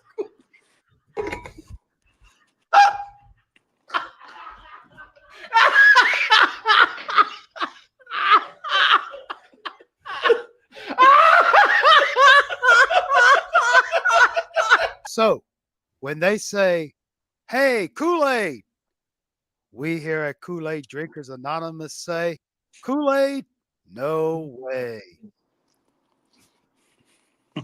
Here's my All right. disclaimer. So this is disclaimer, sarcasm sign, whatever. For those who may have gotten butthurt over that PSA, it'll be all right. It was freaking hilarious. Now, as a disclaimer, it's just a parody. I am in no way promoting not to drink the liquid refreshment known as Kool-Aid. No, I'm not talking about that. I'm talking about the metaphoric Kool-Aid in regards to propaganda and just sheer, craziness. Okay. Again, if you found this entertaining, thank you. If you did not find it entertaining, oh well, I don't know what to tell you. But again, for the second time, I'm not sitting here telling you not to drink the liquid refreshment known as Kool-Aid. This is not a knock on the brand Kool-Aid. It's all the propaganda and all the nonsense is what I'm talking about. Okay. I know I shouldn't have to say that, but I did. So if anybody gives any crazy comments, you just didn't watch the whole thing. But it's friggin' hilarious. Yeah, I wanted to try to get one of those voice changing things, but I couldn't. So I'm like, screw it. So yeah, that's kind of it's my jab. It's me thumbing my nose up at these y'all know who we're talking about. The ones with the corporate shows who can't say what they really want. They have to say what they want. Yep. The ones who get the checks. Shad. Nah. That's all. I was just having fun, because The stuff that I hate when people say, "Oh, I knew this information a while ago. I told you guys. I gave you hints." What? No. If you didn't say it back then, don't say it now. Just shut the hell up. right. And again, it's like what Shad talked about last night. About the PFF and all that stuff. And I didn't realize that Xavier, according to PFF, was the number 3 or 4 returning receiver ranked in the country or something like that. I mean, but yeah, it's the same old thing. I just wanted to have fun with him. I want to see if I can make somebody butt hurt, dude. That's all. And Is he it's so struggle easy. a problem? Huh? Is he a problem this year? Meaning, is he going to take targets and yards away from the other players? I guess it depends on. Honestly, I don't know, because to me, there's a lot of variables in that equation. What is the coaching staff going to allow to happen? vis-a-vis play calling, routes running. Are they still going to concentrate on the slot receiver? And if so, will Xavier be the slot receiver? Are they going to use Xavier for a consistent safety blanket because you have these other guys, but yet you still have guys that could do the job? I don't know. Uh, is Cam Ward going to, focus on Xavier? I don't know. I hope he's not. I hope they don't target him all the time, but it's going to be what it's going to be. Yeah. So, Jordan, question: what's your overall review of this 2005 season? It was disappointing. Again, Better question: you're learning that, and your learning lesson. What's your learning lesson? well, I started to learn in that 2005 season that I started to have that thinking that Coker may want to go ahead and get on out of there That early? because, Wow. well, I mean, when he was offensive coordinator, I remember we used to call him Coker the Choker, but old Clappy. But it seemed like as good as that team was in '05, I started to get the feeling that Coker was coasting.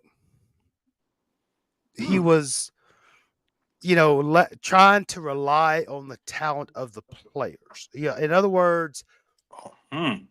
so yes, this is sounding very familiar, isn't it? Yes. Yes. Ah, Yes. like again, the Georgia Tech game. This is what's so damn crazy about this. That Georgia Tech game of '05.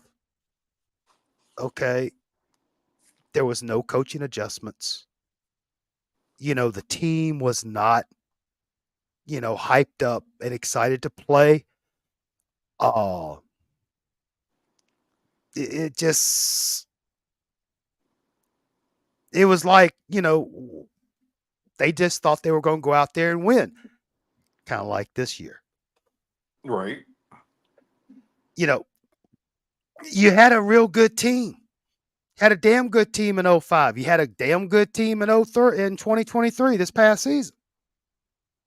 Now, I'm not going to sit here and say 2023's team was better than '05. I'm not saying that at all. But both of those teams should have played 1,000% or 1,000% better than what they did in their respective games against Georgia Tech in their respective years.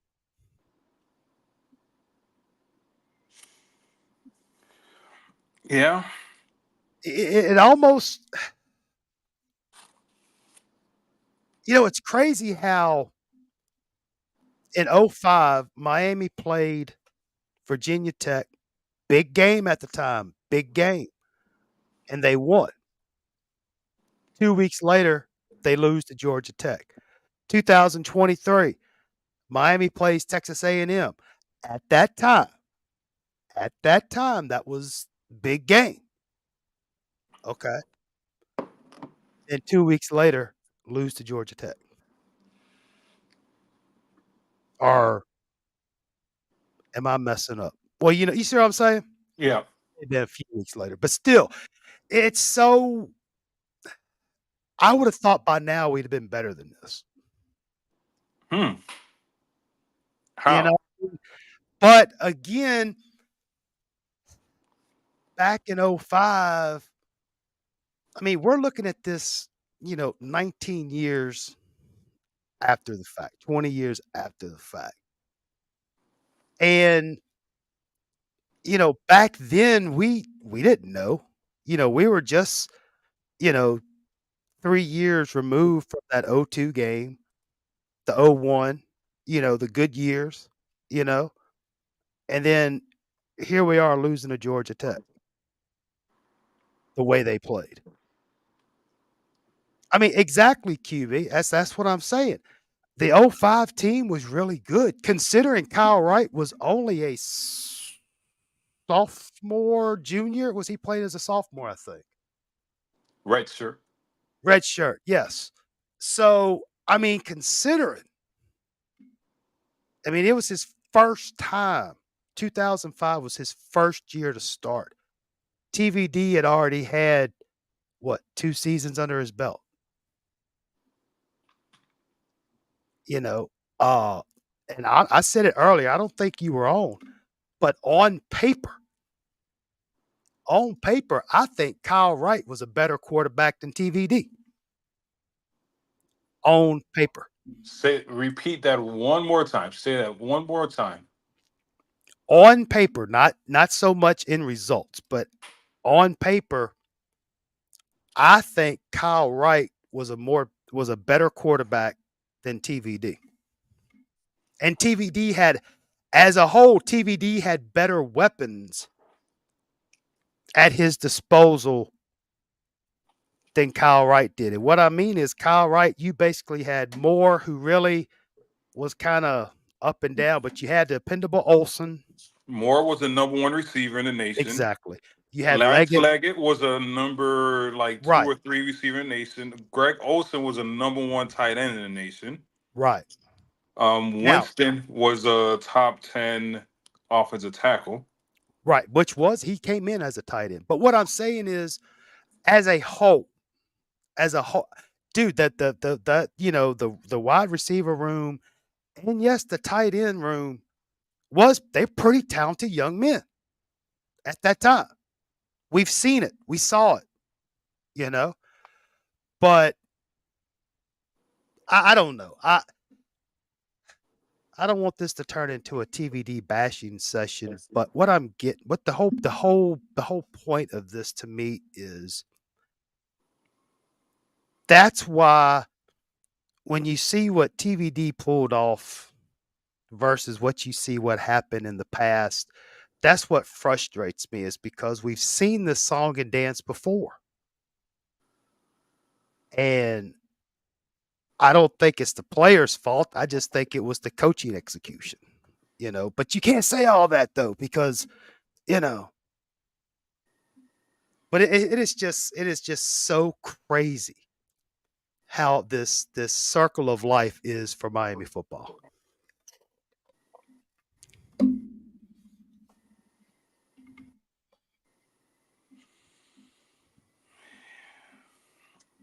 Yeah.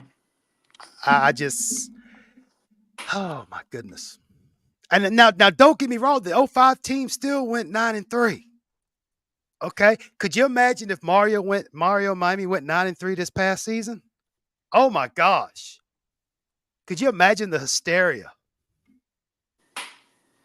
Well, it's funny. I'm looking at the recruiting classes. Man, that was a woof.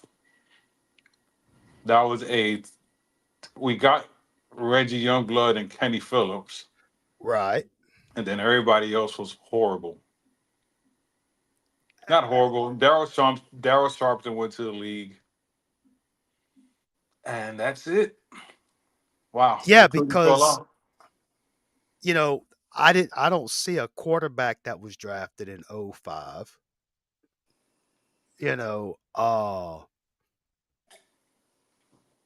Yeah, we only had that.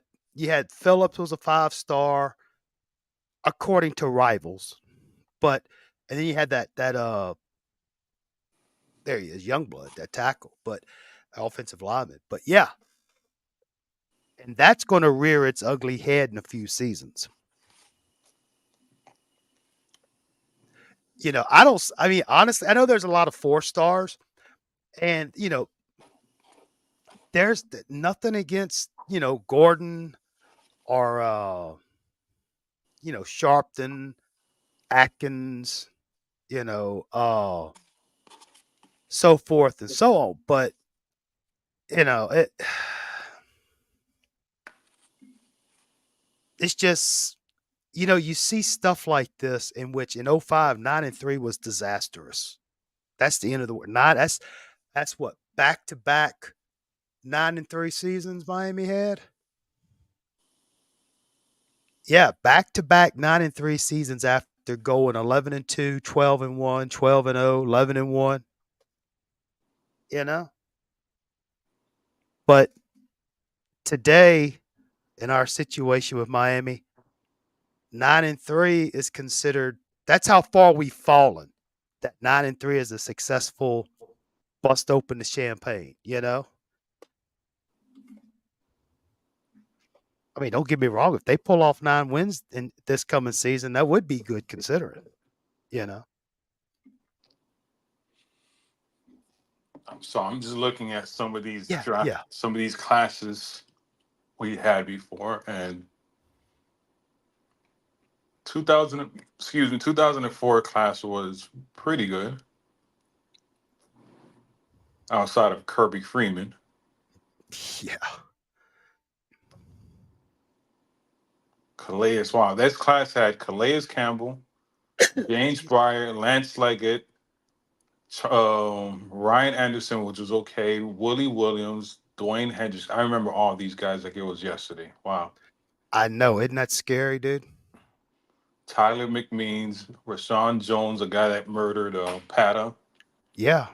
Antoine Dixon, Tyrone Bird, Anthony Reddick were number 26. I didn't agree with that, but it is what it is. Right. Man, what happened to this program? Bobby Washington. And that's what we're looking at. I mean, looking ahead to 2006, which episode 3 will be titled Coker's Last Stand. Mike used to name it Michael PCS Bowl. Michael PCS. If you don't know what looking at Michael the PCS is, I don't know what to tell you.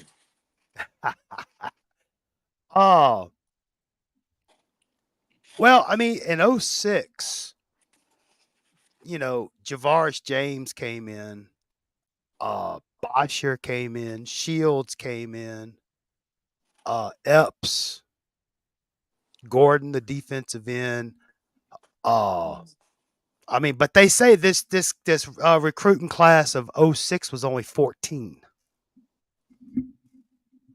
Yeah. I mean, that's what Rival says, but that was 14. So it's basically been coming down. The season before was 7. Now it's only 14. I mean, you had Orlando Franklin come in.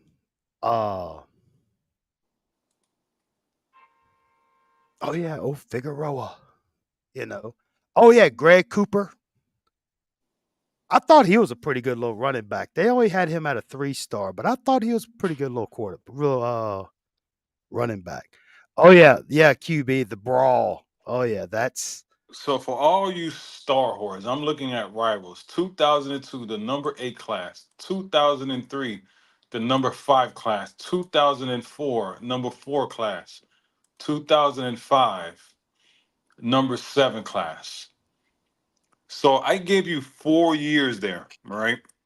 So everybody's like, "Oh, with Mara, we're going to be top 10 every year." We were top 10 after these 4 years, and we ended up 6 and 7. The program died. Again, if your coaching sucks, does not matter what rank your class is. You need to get coaching. That's how been the many problem with this program. The coaching. Exactly. Okay, take a look at the Georgia Tech team of '05. Let's see if I can pull their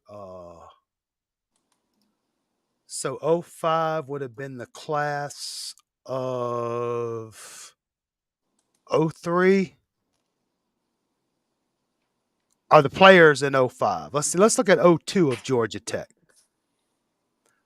All right. Let's see here. I'm looking.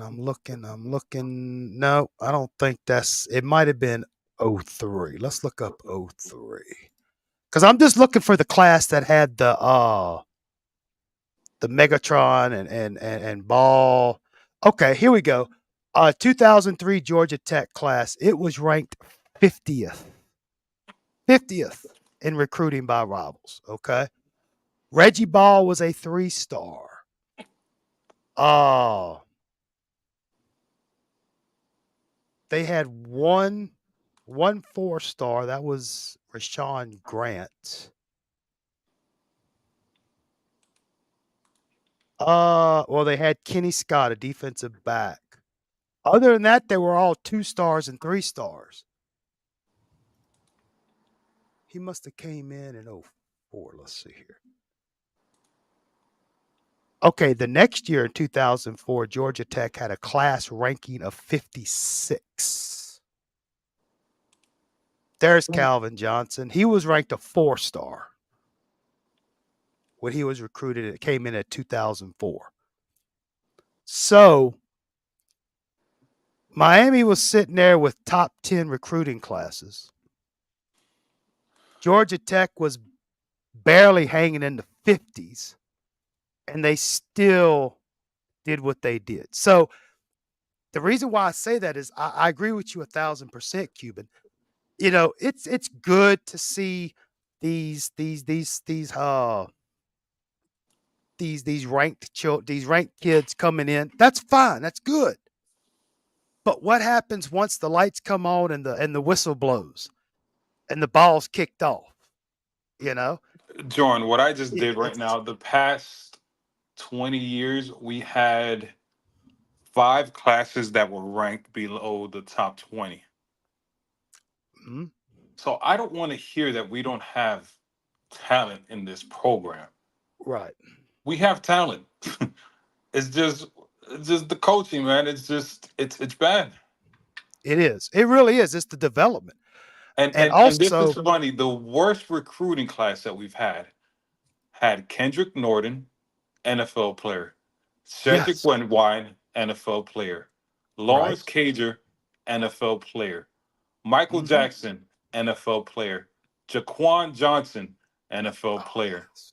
Yeah. Scott Patton, he's still playing football, Mark Walton, NFL player, Tyree St. Louis, NFL player, Robert McIntosh, NFL player. The worst class that we had in that whole stint And you was still. produced a lot of NFL players. Mhm. Mhm. Let's see I, what. I don't want to hear this Oh, was 2015. QB said Coker didn't have the portal. Boca didn't have the portal. And then 2015, this class was ranked number 26. and Katie, she hits the nail on the head here, dude. Player development, game planning, game coaching, and getting a team consistently ready to play trumps everything. Washington went to the Natty with number 33, 95, 26. Exactly. You know, that I'm gonna be honest with you. That's why it's not that I don't care about recruiting. It's just I just get so sick and damn tired of seeing every day how this 4-star recruit has got Miami on his top 500. This recruit has Miami in his top 200. We're interviewing this recruit who well, he ain't visited Miami, but he's got him in his top 200. You know what I'm saying? And it's just, that constant Kool-Aid that is mixed up, dude. And it just and look, I understand what they're doing. I'm not knocking what they're doing, but it comes a point in time when I just want to say, shut the fuck up. Right. And again, this is nothing against any of the folks who are out there doing that stuff, but I mean, come on, dude. If the kid's like a sophomore in high school and he's got like 115 schools on his list and Miami happens to be one of them, let it go. Let it baste a little while, okay? But yeah, so yeah, I mean, and that all this stuff that we're doing is basically it kind of, I'm not saying it proves our point, but it helps people to understand where we're coming from in that everybody gets hung up on these, like we said, they get hung up on these top whatever classes with however many 5 stars and this and that, or why didn't so and so not get an extra star? But yet we still, the team isn't producing on the field. You know? And for me, there's only one narrative that I want to push is coaching. I don't care about recruits. Miami gets recruits. I don't care. The only narrative that I try to push, we need to improve the coaching. And I'll be brutally upfront and honest with everybody. Coaching is what matters to me. I don't care we have 10 stars, 5 stars in this roster. I don't care about none of that because Right. I'm just Jordan, I want to beat you up sometimes because you make me go down this rabbit hole sometimes that I don't like going down through because it just annoys me. I'm looking at just at some of this stuff and it's like recruiting was not bad. It It's wasn't. the It wasn't. coaching is just sucks and it's just man, it's just. But I know the fanboys. I can't tell them that like because Mario is the greatest thing on the face of this earth. Like I Y- don't care about that stuff. Give me coaching, man. Right. Miami's gonna Got get to, players. and all as long again, just winning cures everything. Winning helps everything. You know, but looking at the 2006 schedule, just kind of looking at it for the first time in a long time. Whoo, Oh it's man. gonna be brutal. Let me see here. What we got? 2006. Oh, this the year. Yeah. This is the FIU game. The brawl. Damn, we lost to Florida State again. Yikes. Yeah. This is nasty. It is. It really is. You know. Uh-oh. Shad's got a point. I need to show this. Shad says Charlie Jones is greater than Adrian Peterson. Yeah. Brock Berlin is greater than Tim Tebow. Oh my gosh. But so yeah, it's really about to start getting ugly. You Ooh. know. Why It's am I hitting this next button for? It's depressing when I hit the next buttons. so uh yeah. It's really about to start getting bad. Okay, now Shad, you about to get kicked out. About to get banned. No, I'm just joking. I'm joking. Oh, Yeah, because he has it wrong. well, anyway, I'm not going to even. Shad just being Shad. Two hands. Two hands. But yeah, 2006 is going to be bad. It's not going to be pretty. Oh, but that's okay because in '07, Randy Shannon takes the helm. Oh, it doesn't get better. I guess that's bad too. That was a bad year. But he got the #1 recruiting class Yes, he sure did. and didn't do a damn thing with it. Not a damn thing. He just messed up the QB situation. That's all he did. He just But confused. He should have let Rob. I know where. uh-oh, I think he hit the wrong button. Okay, I'm getting you, Cuban. I'm getting you. I'm getting you. There he is. What was you No, yeah. saying? No, I know we're jumping ahead here, but he should have let. He should have left Robert Marv for that whole season and let Ja'Cory get his man bones, muscles in, and played him the next year. But um, I mean, it is Robert Marv we're talking about. But you then know, again, he was playing. He was a highly recruited guy. exactly. But then again, I don't know. It woulda, coulda, shoulda, but I had this thought, you know, the other day when I was going through all this stuff. Since, and I'm not picking on Mario, but I have to ask the question. Mario is Miami, right? Right. He is Miami. at what point in time, did Mario ever think to go back and look throughout the history to see, okay, what caused the downfall of this team? Kind of like what we're doing, Well, he was you know, he was a coach at right, 2005, right? So I right. mean, But once he left, okay, in other words, when he came back, oh, John, we're about to have another 10-hour conversation here. I know, but I'm not asking for another conversation. I'm just saying I Well, thought no, about well, the that. reason Like, why I say that is because it's funny because if that 2005 season was kind of similar to this last season. The quarterback back then. And I don't mean this is going to sound bad, but the quarterback was a mental midget back then. He had mental issues. Kyle Wright, yeah, TBD yeah, had yeah. mental issues, right? Right, right, right. Both defense were dominant, and it's like, and it's like Mario, you played that 2005 season the same way you played this current season. You saw Yeah, when you yeah, play yeah, conservative, you yeah. get conservative results. And it's Right. just kind of scary because it's like you were part of this. You've seen it, right? You should have been in the Exactly. national championship back then. You should have been in the Exactly. ACC championship this year.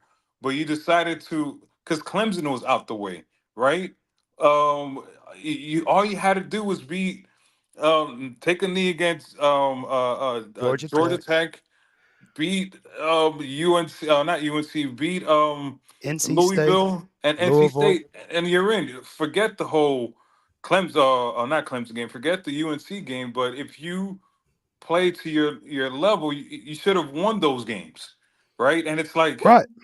it's kind of now I'm getting kind of mad because it's like It is. that It this is. season and this 2005 season were the same, and the coach was, we had the coach was was There's a the co- Titans coach. there's there's a common denominator. Let me see something. Go ahead. Now, granted, this is not. I'm not saying it's all Mario's fault, but it's just eerily coincidental how what we're seeing in the 04, 05 and what we're seeing now. But again, this was, 05 was Warner's second year as offensive coordinator. Oh, but I don't know. I don't know. I didn't even shoot. Let's see.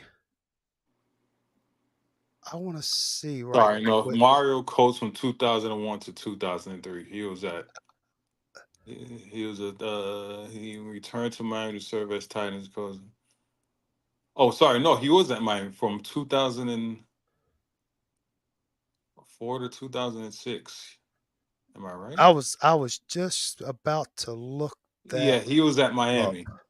He was a Titans coach 04, 05, and oh Lord.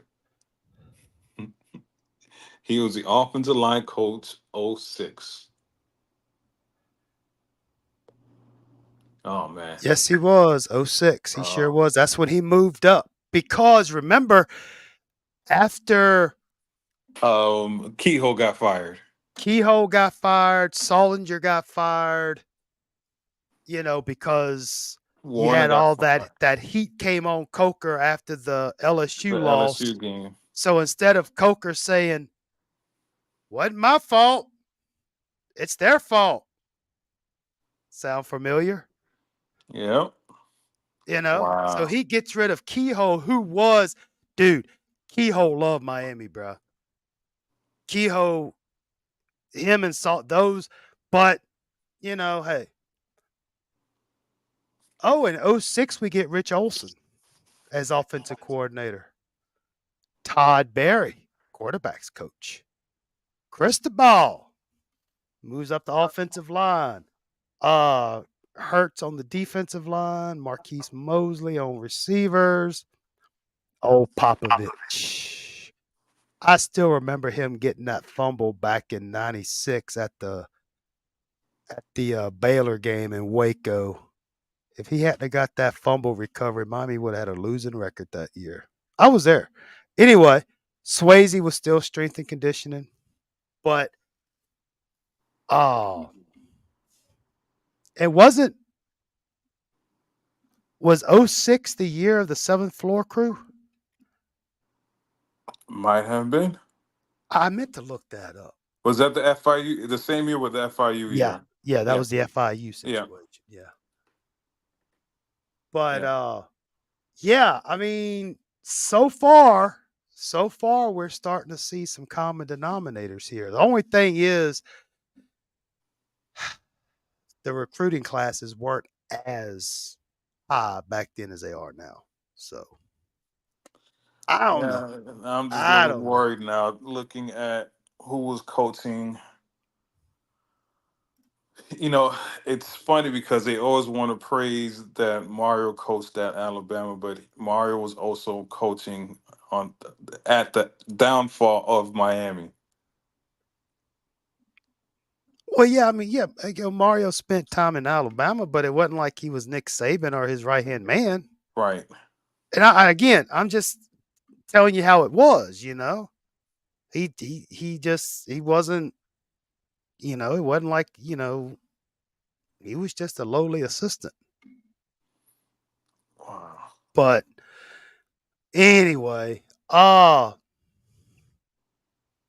yeah, there's just most of the positive stuff has done left the building now because we're getting into 06 and it really gets bad. And we need to go over who the coaching staffs were every single year. Just That's what I've been trying to do. yeah. Because like I said, on that collegepressbox.com, they have the media guides from 05 to now, except for the 2011, because apparently in 2011 the athletic department decided to go digital media guides or some Hmm. shit like that. I can't find it. So when we get to 2011, I don't know what I'm going to do. But everything else, I got the hard copies. I can pull up the PDFs and it's got everything we need to know. But oh, so yeah, that's and then plus with the media guides, I noticed it'll have, like, say the '05 guide will have a pretty in-depth review of the year before 2004 on the games and stats and stuff like that. But a lot of good information. I mean, that's why I put it on the recommended reading list. And then again, and it's not just for the Miami Hurricanes, but it's you know the ACC teams, Big East, Big 10, Big 12, Pac, all of them. I didn't look, but it has all the teams. I don't know how far it goes back though. This is so interesting. It is. And I figured if we can do our part to try to help educate our little group of folks, we'll be all right. Well, we're Because just on this. Yeah. most folks today, most of these fans today don't have a clue about this stuff. We know about it, but we've kind of been in denial and repressed it for 20 years. Yeah. We're starting to find out why we did, you know? And the sad thing is watching these highlights from '04 and '05 and now getting into '06, it still doesn't make me feel better about this coming season. I hate to say it. Well, I feel I don't know what to feel about this season. I feel better, but I don't. I don't know. I think he's going to turn it around. I really do think. But this schedule is not as easy as everybody's predicting it to be. I hope No, hope you guys no, understand that. no. This is Yeah, a yeah. like everybody keeps like, oh, USF. They're going to be a Mhm. tough out, and we play them at their stadium. And that coach is a very aggressive, tough no coach. Right, Um, right, right. Florida State's always tough. Florida, everybody keeps thinking Florida is, they had a bad season, but they play hard, right? They're going to play us hard. That's going to be a Mhm, tough game. mhm. Georgia Tech, we got to mention the aforementioned Georgia Tech is going to be tough. North Louisville, Carolina, no, Duke. no, we don't play North Carolina. We go to Louisville this year. That's going to be Oh, tough. So right there, that's like five games that are going to be interesting. And Right. don't think Diaz ain't gonna have Duke ready. I don't care who Duke plays. Diaz gonna have his shit together for Miami in that Miami Duke game, bro. You think so? I you know. I think he's gonna fail real Oh, I bad. think he will, but they're gonna come. They're gonna come out swinging though. That was a bad, that's a bad job that he took. Oh, I know, but I mean, I'm not saying they're gonna. Well, I don't know, but I'm sure they're gonna because everybody's Super Bowl is against Miami, dude. So yeah, it is what it is. But hopefully one day we'll get back to it. God, I hate to see this fan base if Miami started consistently winning double digit win seasons. Oh, Twitter will ban us, all of us. And then It would. and that's the sad part. Everybody's gonna, because we're gonna speak positively about the team, and everybody's like, "Oh, now you want to jump on the bandwagon?" We told them it's like, no, we were being objective. This is one thing, and I hope people listen. We want this program to win. We are Yes, tired of seeing this program suck. So if Mario wins a national championship next year, guess what? I am gonna drink that Kool-Aid better, faster than anybody else, right? Like I'm gonna say Mario's the greatest coach of all time. So it's like we want this program to win. We are exactly. just tired of the foolishness. Like enough Right, of the foolishness and the right. narrative and the spinning. It's like just win. That's Stop right. all the That's right. other, operations and jumping jacks. Right, exactly. Well, I think we've just about exhausted everything that we can exhaust for the night. No video Uh, game talks. Yesterday we had a good 10-hour conversation about video games. that was good. That was amazing. That That was was good. There was a lot of perspectives that we all gave that none of us thought about. and just games that because I downloaded what was it what studio recommended what was that show called? No, that not the show, the game Fable. I need to Fable. check. Oh, yeah. I need to check out Fable because I never played it. I So never played it because I'm not much of those, you know, uh role playing type, I but everything I've heard about it, it's all been good. I You gotta know, play if it. if you're into that type of stuff, you know, I've heard nothing but good things about it. So, hopefully you like it. And I think, like you said, there's like a couple of more coming out if they're not already out. So, Yeah. you know, Well, let me ask you. This is coming directly to you, Jorn. What are your thoughts about F1, the video game? Do you like it or no? What do you think? honestly, it's an EA game. Yes. That's my answer. It's an EA game. I mean, if I tell you what, damn it, I forget who makes it, but the Assetto course, the Ascenso Corsiata, yeah. Corsia, yeah, Yeah, of course, yeah. yeah. If those people made an F1, dude, that's that driving simulation. That is friggin' crazy, dude. Yeah, that is a real tough. That Like is you feel tough. every single bump. When you turn, it's not an easy turn. The No. engine, the graphics are amazing. Um, Yes. Cause I have the first one and the second one, and dude, I'm gonna tell you right now, that is a hard son of a bitch to race on, bro. that is a Cause it's hard. so realistic. It's a lot more realistic than that F1. The only thing I don't like, it feels like you're racing on rails with ACC. That's what it's called because people can't say it. With Yeah. ACC, it feels like you're running. It's like you're on a rail and it's hard to get off that rail. Like the turning is difficult, but But once you learn your car and set it up right, yeah, because they but that they it's do have a lot of options. exactly, it's more realistic, and a lot of people aren't used to that, you know. Uh, but I mean, the F1, it's not It's that bad. Again, it's too arcadey Like it's Yes. because Yes. I'm like, it can't be this easy to drive an F1 car. In No, my it's opinion, not. It's not. I'm like, it can't be It, this easy. just like with every other EA Sports game here lately, there's so much fluff. You have all this extra stuff.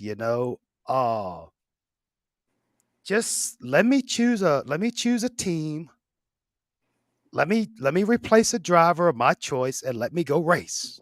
I'm not worried about having to make enough money for research and development on the engine or the suspension.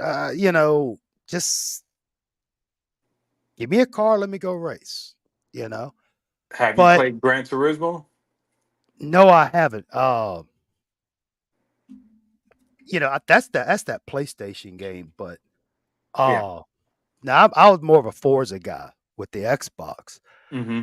and that's fun. I mean, you gotta, it's arcadey. Because I remember the old Outrun in the arcade. But uh I just like and I'm sure Turismo's the same way, but just the different variety of vehicles that you can drive and what you can color scheme them and all this and that. Oh,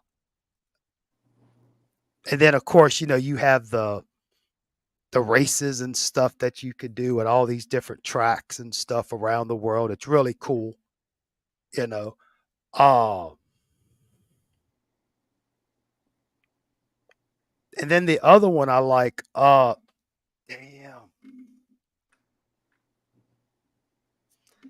son of a bitch, I done went blind. I done got old and lost my memory. Join the club. Because you got Assetto, Forza, the F1, and then it's a racing simulator. They just where This is you the work. online one. No, it's a game.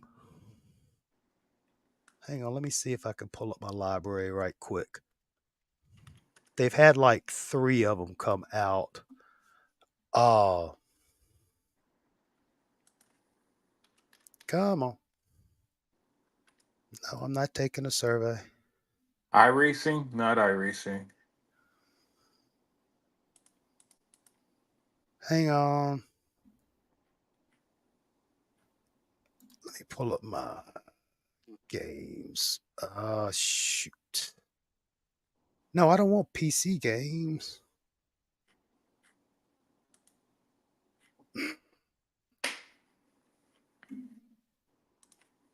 Oh shoot, I can't remember the name of it to save my life. Racing simulator or something like that.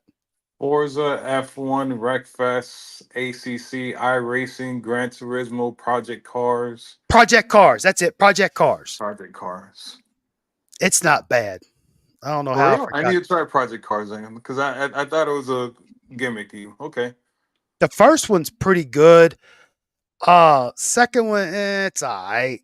I think I haven't played the third one yet, but I like that because the thing I like about the Project Racing is you start in go karts, bruh. It's Oh, you like do? you work your way up, dude. You Huh. know, yeah. That's if I'm not mistaken, yeah. You start off in carts and then you work your way up through the ranks. It's pretty cool, dude. It's You like we know. grew up. It's like Jordan. We grew up in the same household or something. Well, and then because back, I remember when pole position came out in the arcade. And when you got stuff like that come out, hell, I remember how when Defender came out for the Atari 2600.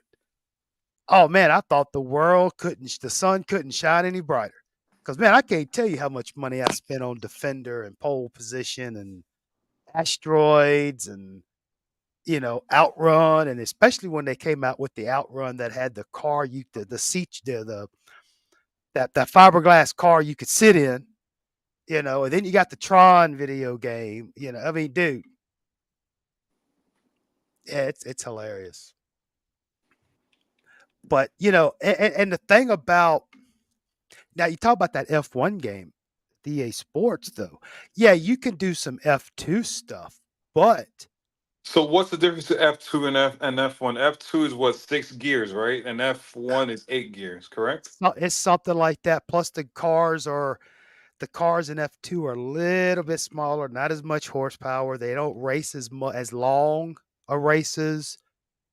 Um, and it's kind of the same thing. It's like F3, etc. The races aren't as long. You don't have as powerful of cars. The cars ain't that big. Because I remember one time I was watching oh crap, was it F3 or F4? I forget which one it was. I mean, it was like watching go-karts, dude. They look like go-karts on the track. That's Oh, how I say small, but I'm used to seeing the F1s going around there, and you get used to that. And then you see these little, because like F3, F4, those are kind of like kids who just got out of carts. right. You got the little teenagers racing. So how They do you don't determine a good driver?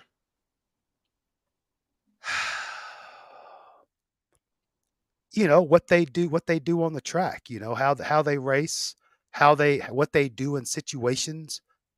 Oh, But when it comes to F1, it's not about the driver; it's about the car, right? Whoever has the best car is going to win because all the drivers are pretty much the oh, same, right, right? right, right.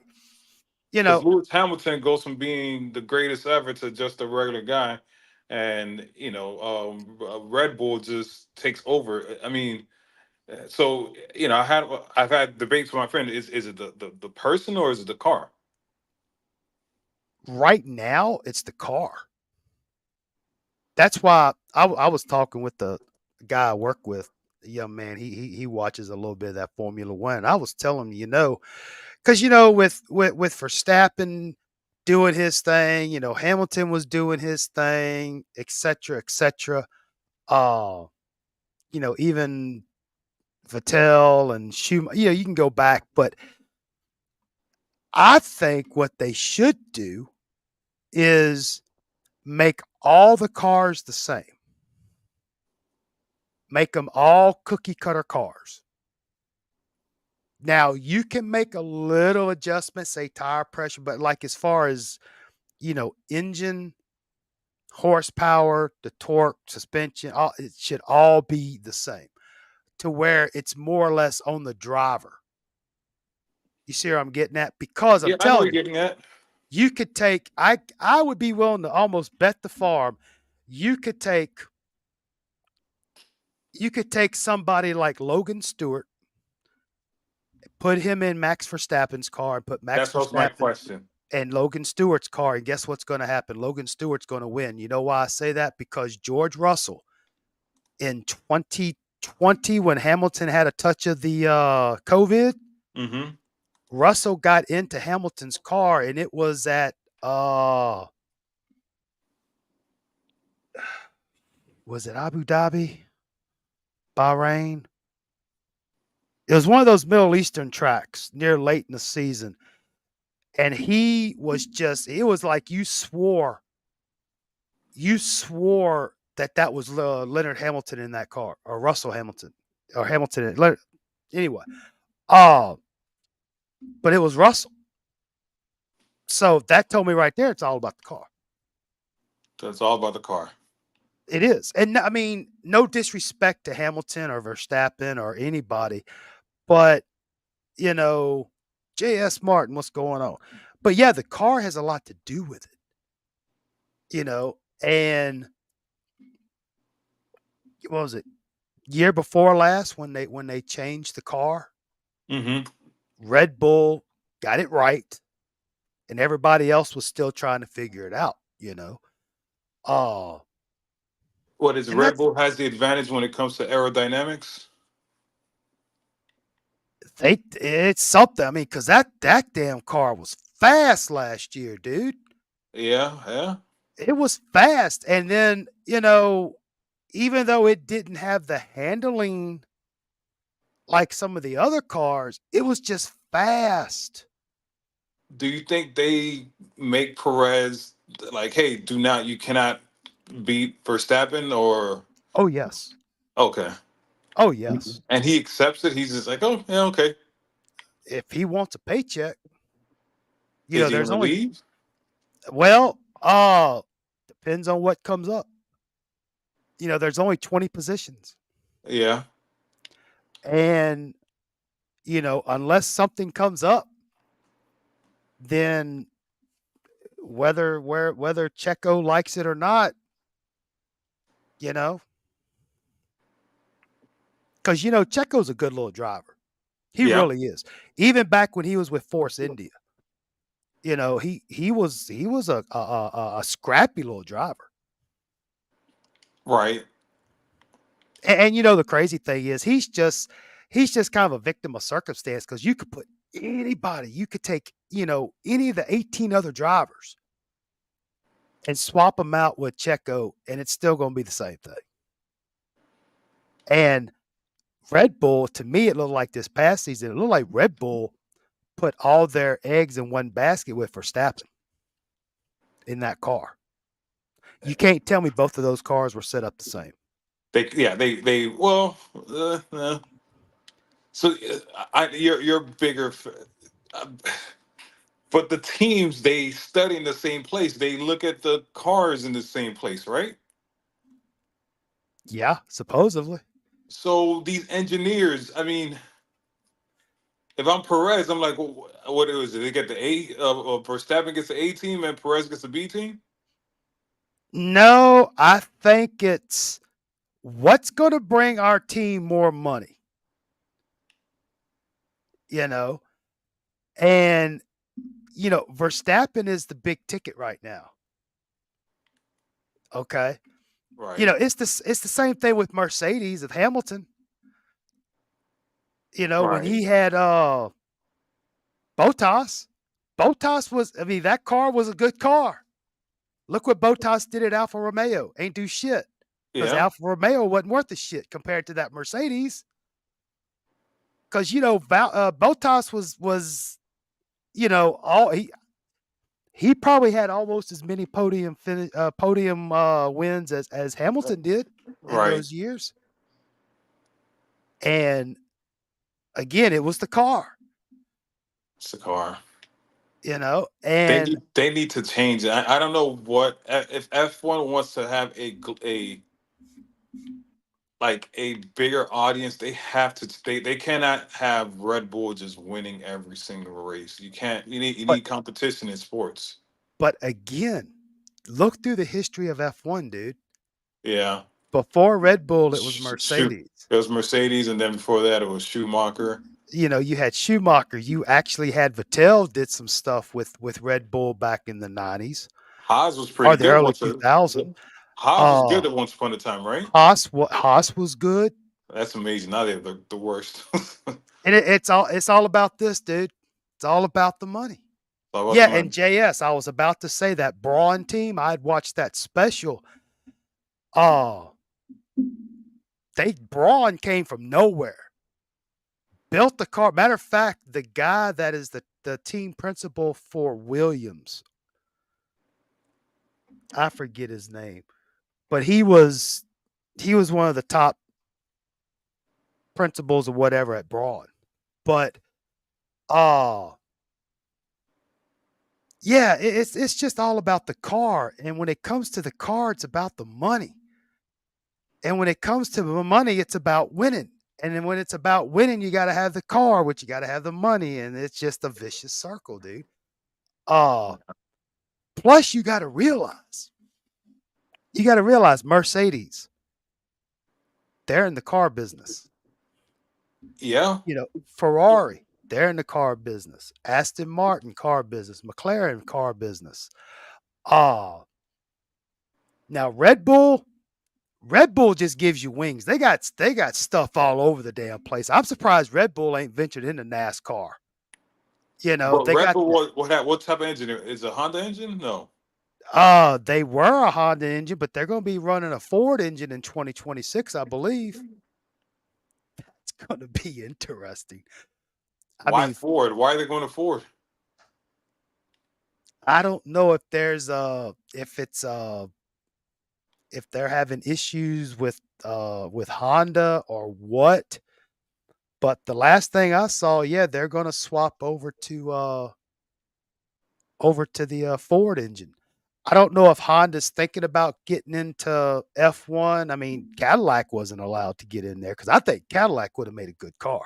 You think so? Oh yeah, because Cadillac racing, like The other, the 24-hour races and yeah, those cars. the Le Mans, Yeah, yeah, yeah, they're really good. They have a yeah. good engine, you know. Oh, but I mean, the thing is, you got, and I hate to talk bad about, it, but you got the Williams, you got the Haas, the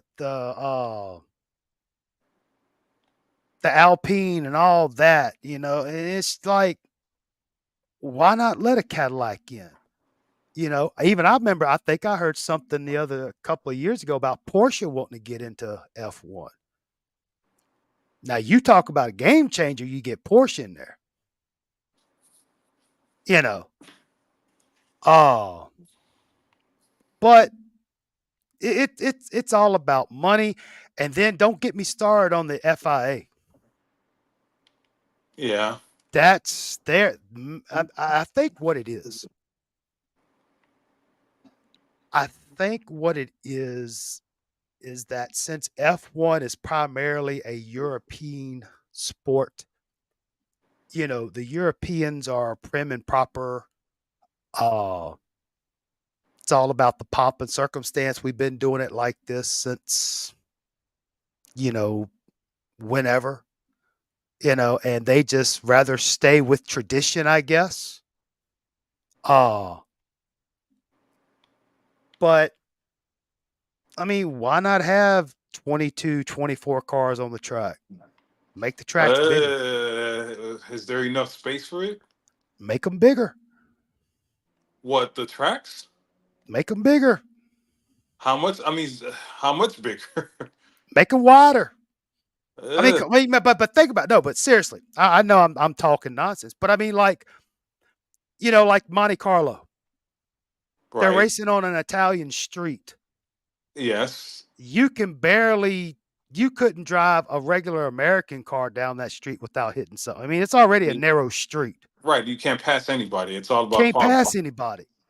Yeah, it's all You about know, qualifying. You qualify good, you're going to win the race. and that's one of the drawbacks I find. Because honestly, I tell you right now, here lately, I've been more excited with the practice runs and the qualifying sessions.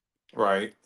The Because it's race, you know, unless you're on a big track or a long track, whatever you qualify, that's basically what you're going to do. right.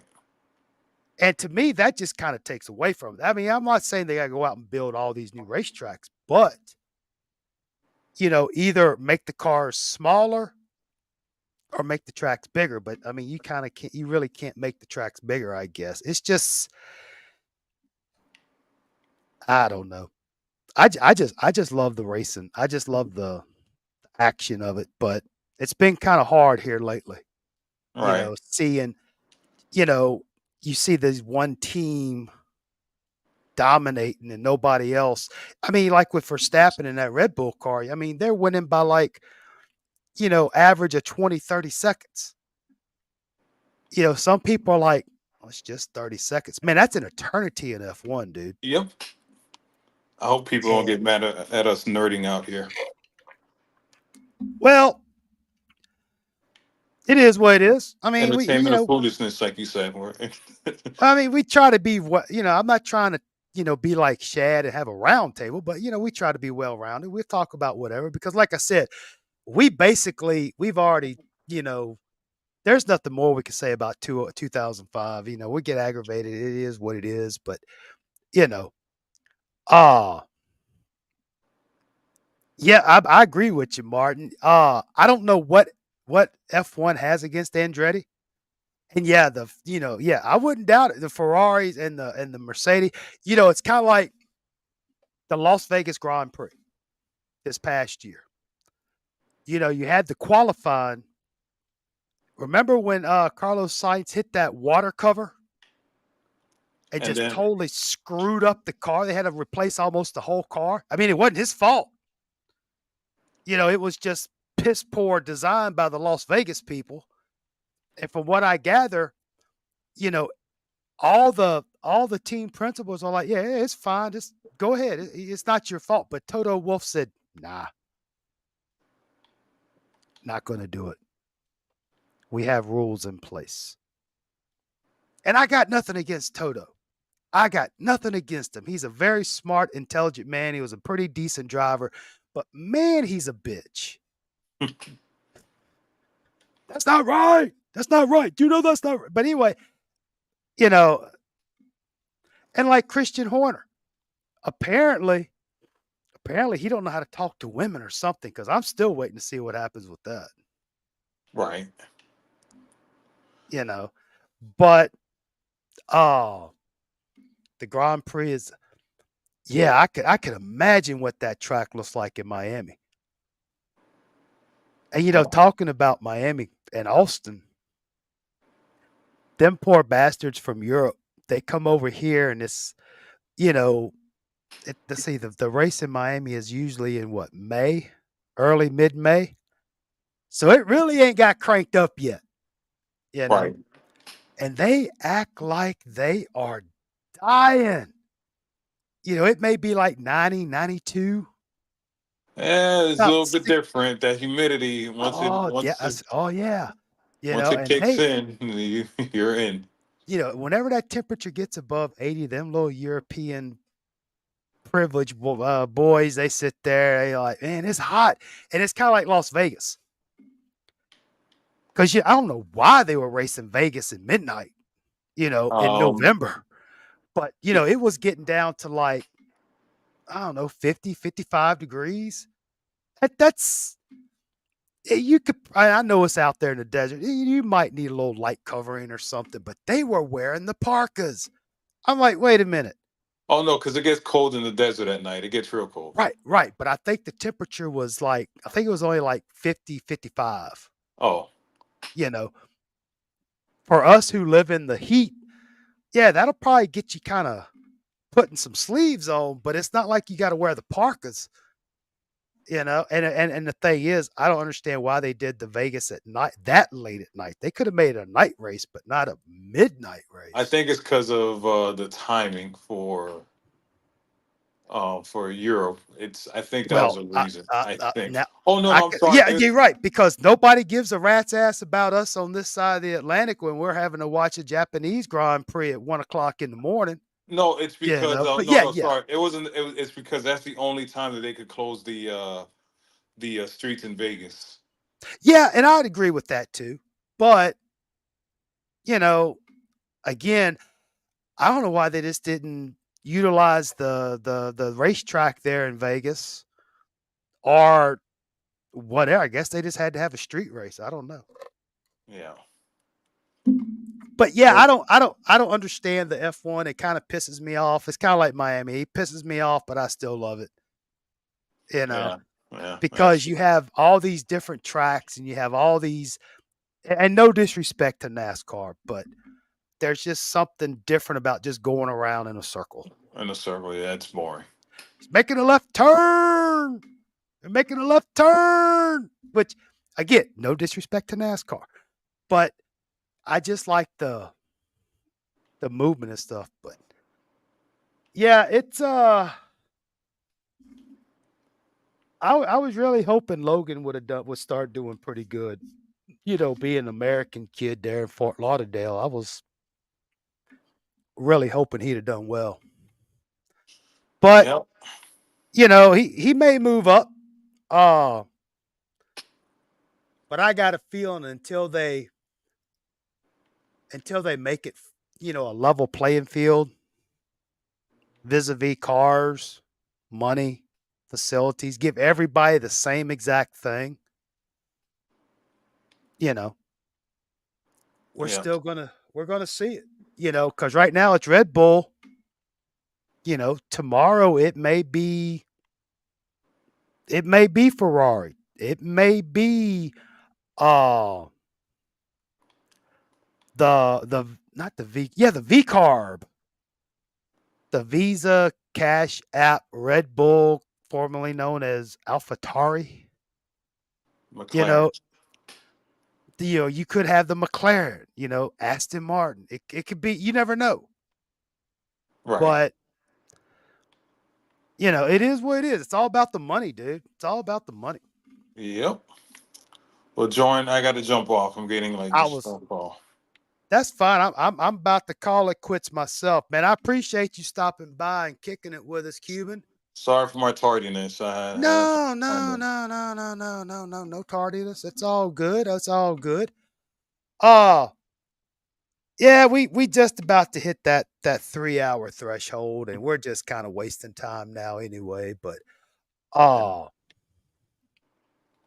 But yeah, we're gonna go ahead and wrap this thing up.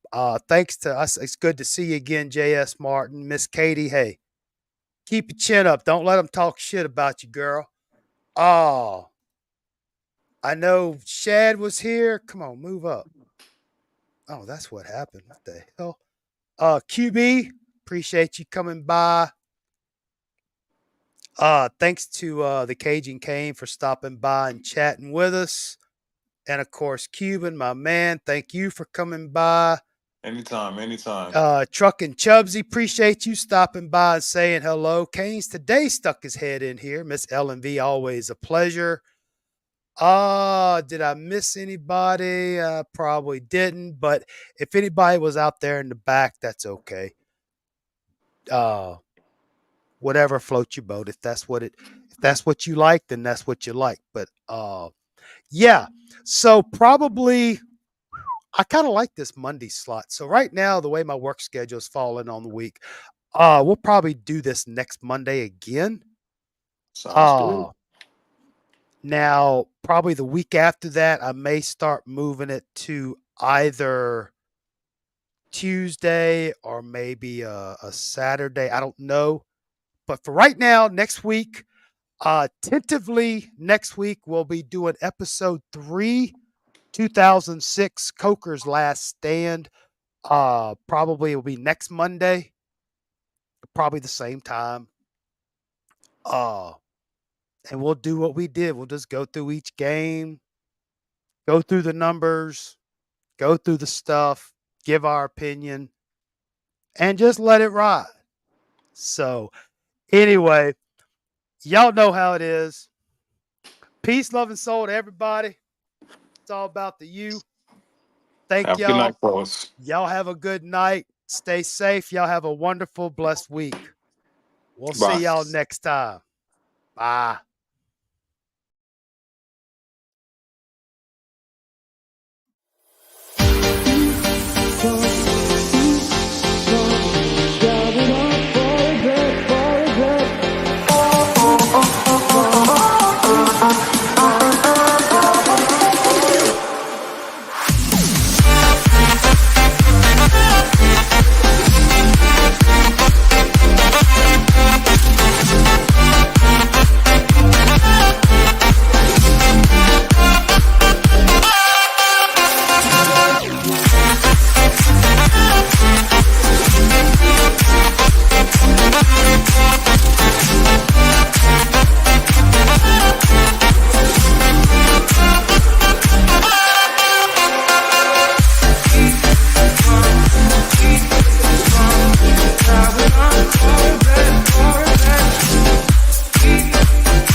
Die with